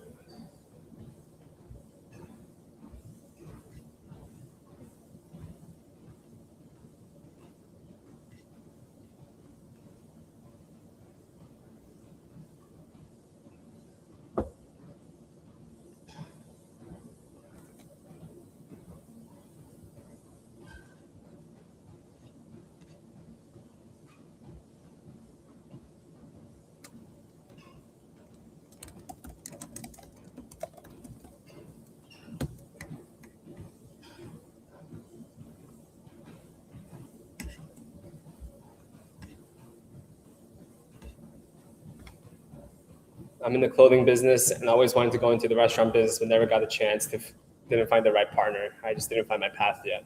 Yeah, anything you're interested in. I think if you have a will, there's a way. You can work at the industry. You can start meeting people in the industry, shadow. The restaurant industry is very challenging. I'm sure with the clothing industry as well. So you got to find the right partner that has experience. You have to like their product and like their work. That's how I would envision working with any operator. I have to be first to be interested in what they're building.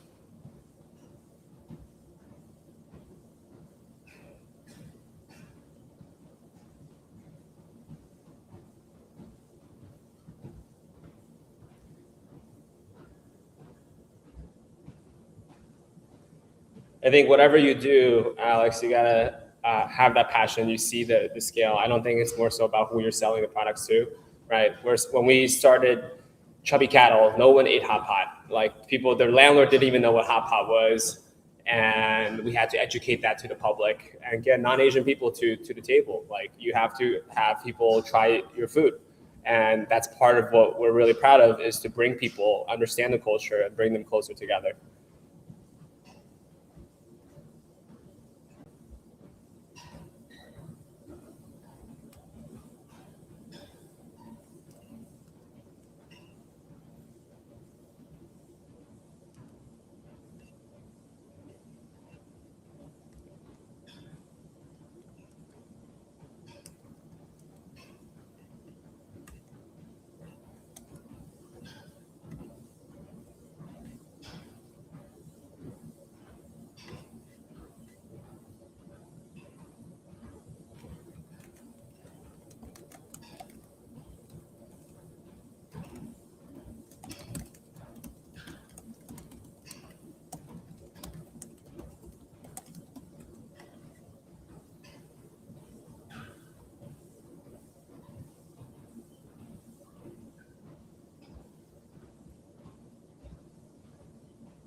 Five more miles. You joining for the 5 miles?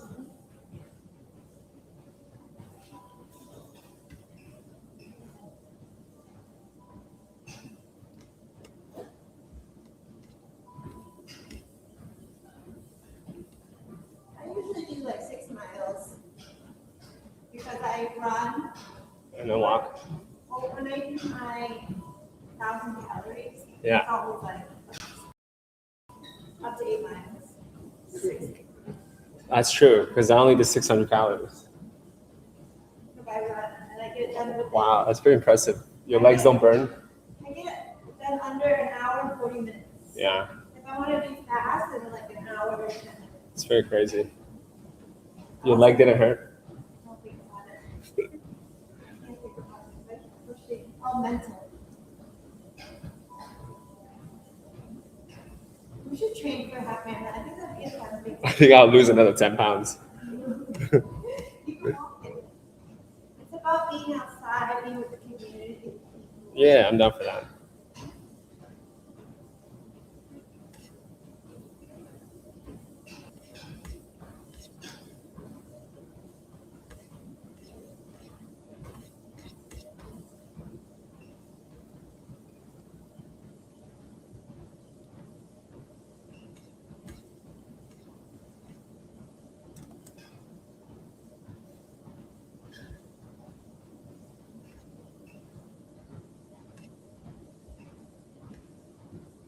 Boba life. How long did it take you to launch Chubby Mart from brainstorming idea to planning to build out? Wow, that took at least a year. We had the Wagyu house in Rowland Heights before there, and we saw the demographics changing and our members wanted different products. So we decided, hey, this would be a great space for this new concept to upgrade what we had at the Wagyu house, which has been around for 5 years at the time, and upgrade so our members get something exciting and new. And that is a key. We want to continue to update experiences and create exciting and unforgettable experiences for our members at Chubby Club. So it took about a year from curating the idea and to then obviously executing on that, which includes construction, design, to operation training, about a year's time. So beginning of 2025, when we started to actually close down Wagyu House and to begin the construction process.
Yeah, Boba Life. Yeah, absolutely. Amazing team. This team has took 10 years to build to get the best on this, I would call it the Olympic level team.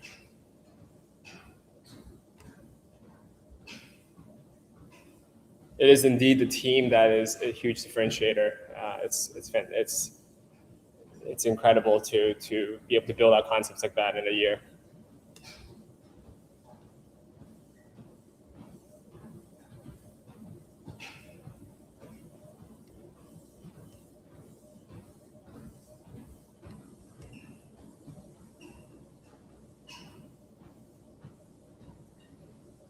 Thank you. Thank you.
Juyi Young, I love Chubby Cattle and I have membership. Could I get a discount code? Thank you. Thank you for your kind words. Appreciate that. And it's only made possible like we're chatting and working at 4 a.m. On discount code, we're doing promotional events all the time. I would recommend joining the Discord. Go to Chubby Club. So go to either Chubby Group or Chubby Club. Click on their link and join the Discord. In the Discord, we have a lot of tasting events and activities that are in there. That's better than just a discount code. And we have a lot of referral programs as well on the Chubby Club app. So definitely look in. If you're a member, I think we just gave out $5 million of vouchers to our Chubby Club members to experience at XPod, Nico X, all of our premium experiences. So definitely go check that out and join the Discord to see all things we're building. But thank you, Juyi Yang, for supporting, and your love for our restaurants is why we do what we do.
Thank you, Gia. Thank you for loving Chubby Group and loving us. And try to every location in Los Angeles. Thank you. We're going to open more, so for more for you to experience for sure.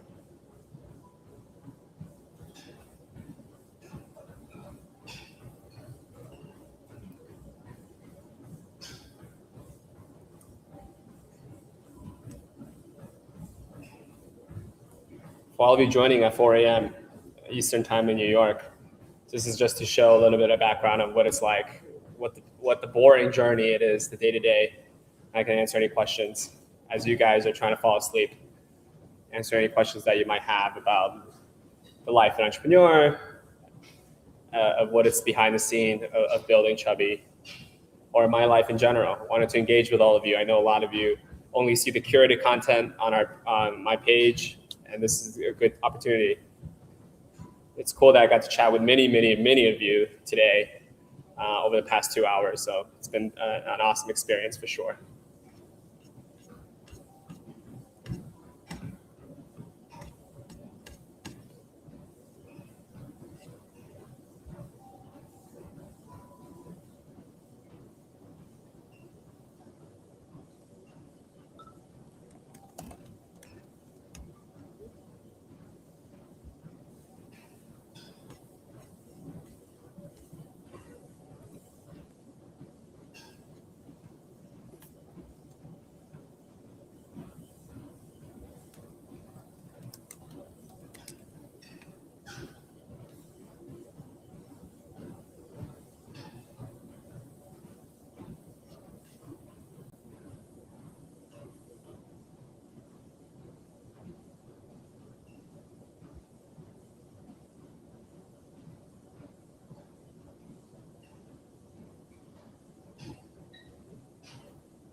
My numbers cannot be lower these days.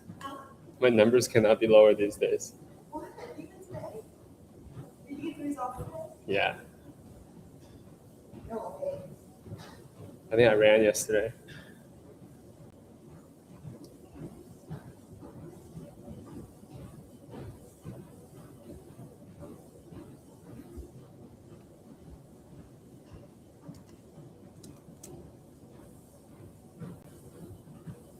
I like this new work charger. Literally, yes, you can charge one thing. Yeah.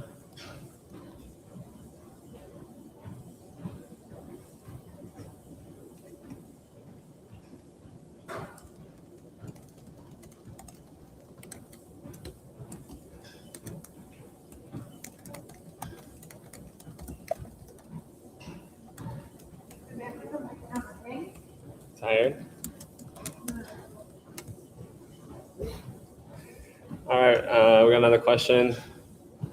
Any plans on opening Chubby World? Can envision the multi let us be your first investor? Yeah, actually, I don't know if you've seen Chubby World is opening in Las Vegas. So that will be our first Chubby World. On LA, not yet. We'll see how Vegas will be our first. We've signed that one first now and open next year. Are there any plans to open a Chubby Cattle near UCLA? Yes, we do have locations that will come closer and closer to UCLA, more concepts. Download the Chubby Club app. You get to see our coming soon locations, and also on the Discord for sure as well. But yes, it is coming.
Yeah, we are. You can see, I think in my Instagram page, there's a couple of viral clips about Chubby World.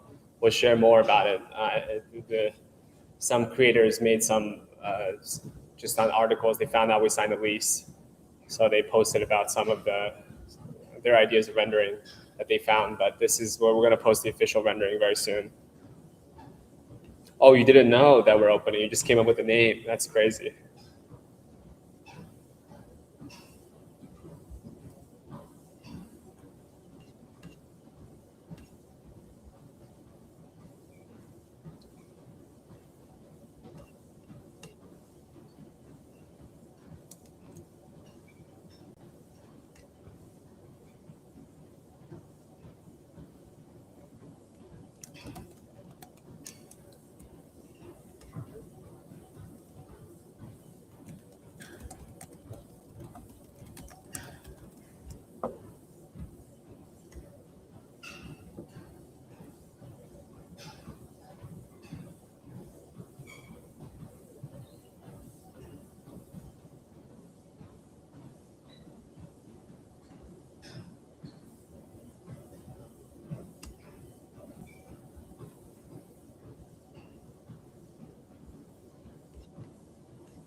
message. Happy to take a look at.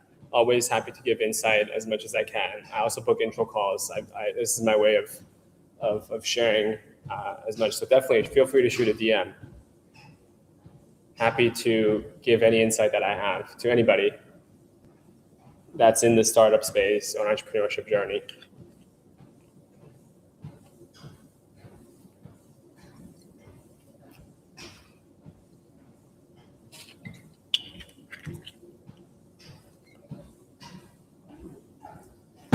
Got 4 more miles to go. Definitely will do this more often to just be able to chill and chat with you guys as I complete my work, to see what it's like in the day-to-day of a founder's life. You can take a look at my profile, Ju Yang. You can take a look at my profile to see, but feel free to send me a DM as well.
What is up, Day Love? Welcome to the chat. As we finish out the 4 miles remaining of 13 miles, about a half a marathon, while we work.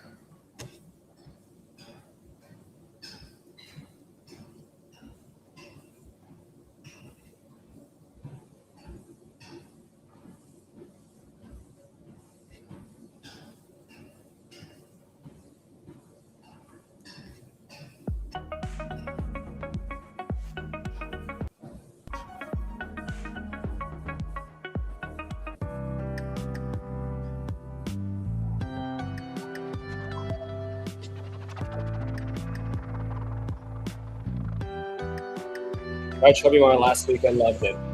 Glad. Tell me your favorite part. I'm gonna make it continuously better. I'll be there around February 9th for our 10 years celebration.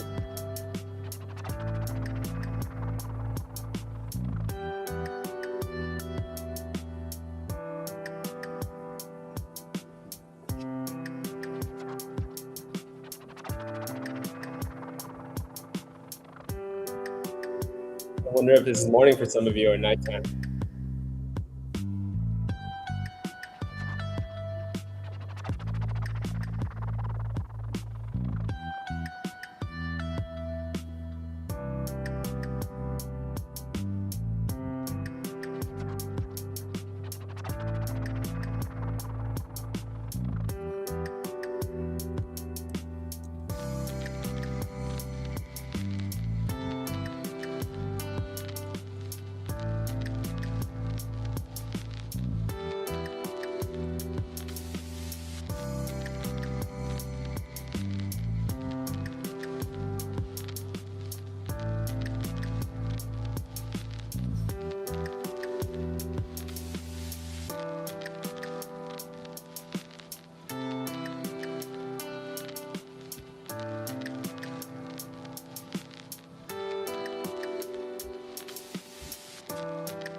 What?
Why do you go live on Instagram? Yeah, trying this thing new out. Trying this new thing out just to see how it is. Every day I work till 5 a.m., so I might as well go as well to see how everyone's doing. It's been really cool to chat with everyone over the past few hours. It's my first time going on IG Live on like this.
That's what you guys are doing at 4:30 a.m.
Tammy.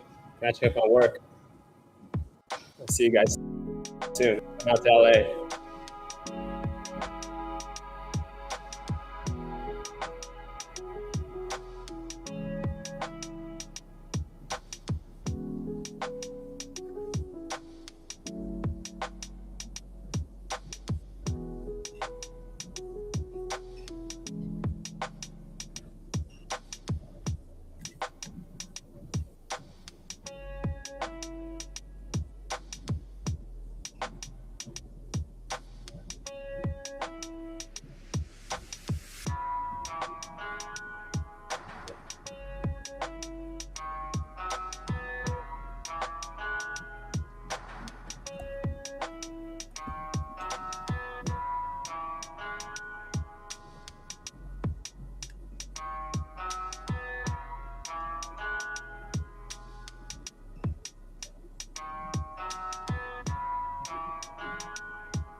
A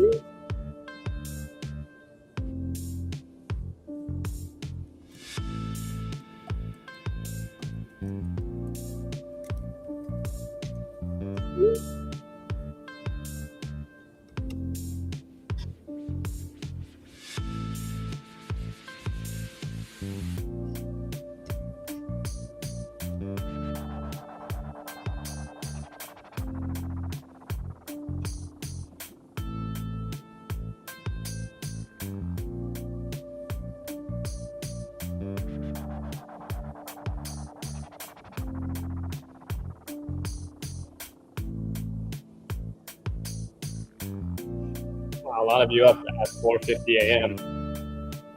Check up all of you. This is behind the scene of just me doing some work. I answer a lot of questions today. Really cool to meet a lot of you.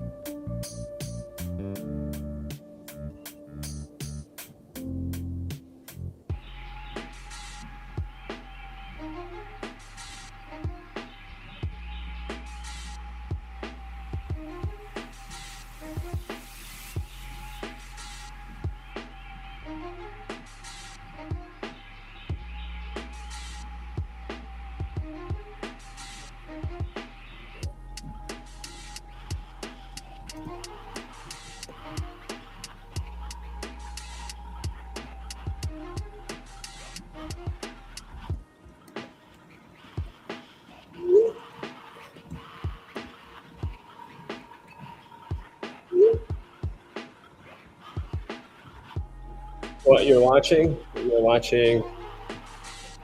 the behind the scene of someone working, building, and walking for 2 miles. We're on the 10th mile right now at 5 a.m. in the morning.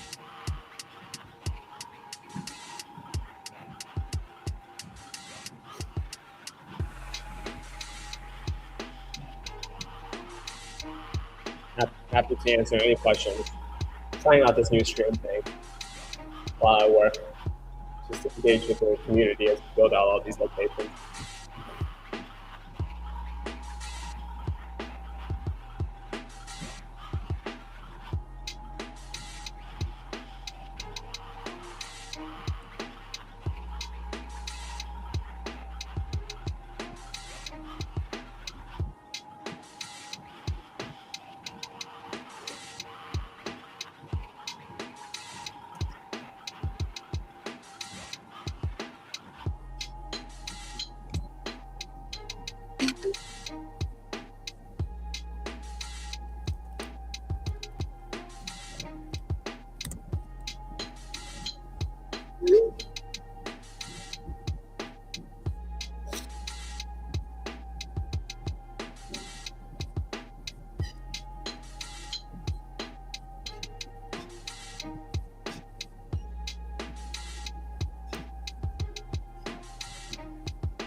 Have a good night. Have a good night. Oh yeah, 2 a.m. in California. This is every day. Usually walk like 5 miles, but today we were doing 13 miles. We're at 10 miles right now.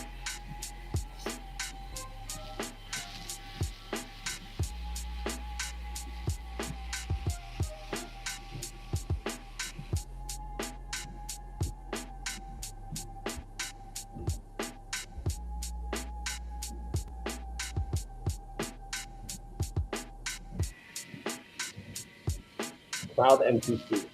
Pretty cool that Twitch pulls a brand of creators that never got a Twitch account for the first time.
We're at the 11th mile.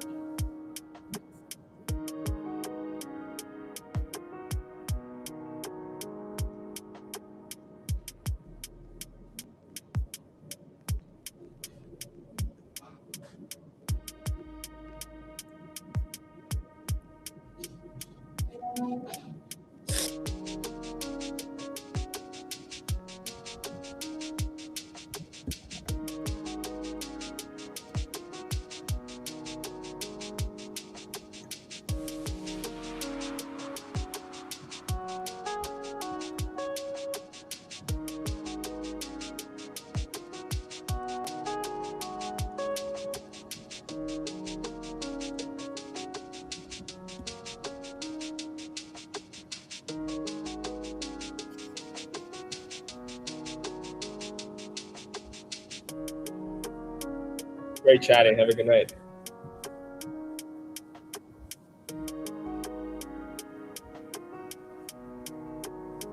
Good night, Boba Life. Let me know what you think. How we might go.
$11 miles almost. Almost at 11.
More miles.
If you hit the Powerball for 1.3 billion, what would your next move be for 10 years? I am not a big fan of the Powerball. Actually, I'm everything against the Powerball except for the fact that percentage of that goes to education.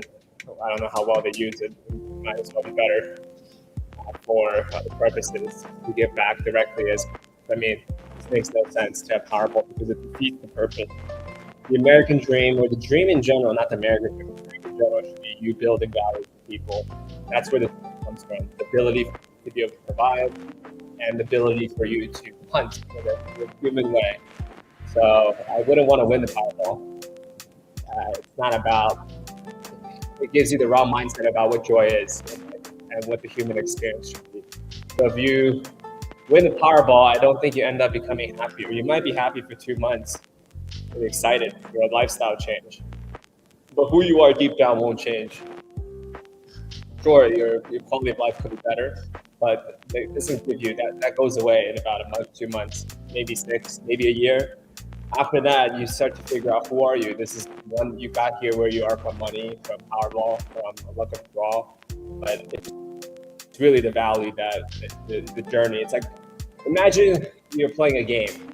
The game is very hard, and that's why it's fun as you get through different chapters and grow different levels. If you go into the game and it's not challenging at all, then and you win. You just say you won the game. Then there's no joy in that experience. So it's a great question, but I am not for the Powerball in a way. I wouldn't recommend anyone. It's a bad business decision to buy the Powerball. It's a bad mental decision to even win the Powerball. So overall, I don't recommend anyone buying that. They should invest that money to themselves, and that's or to the team. That's where it should be.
Yeah, absolutely. Thanks for joining in for the past few hours.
I don't think you need to win the jackpot to fix these worldwide problems. You can be involved in these issues and join and help right away.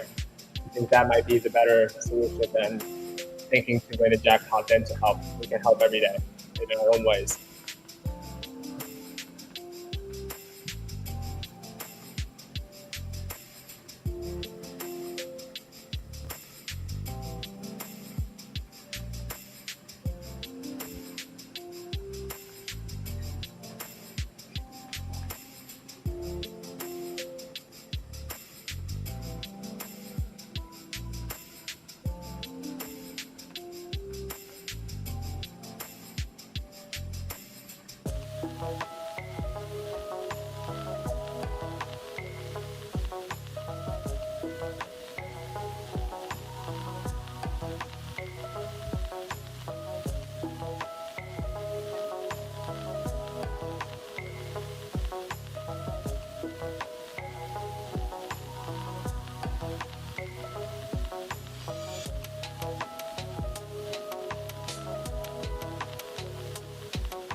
Two miles left.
Really good chatting with all of you. Hitting 13 miles now. I'm going to run the rest. I hope to see you in another session. See you soon.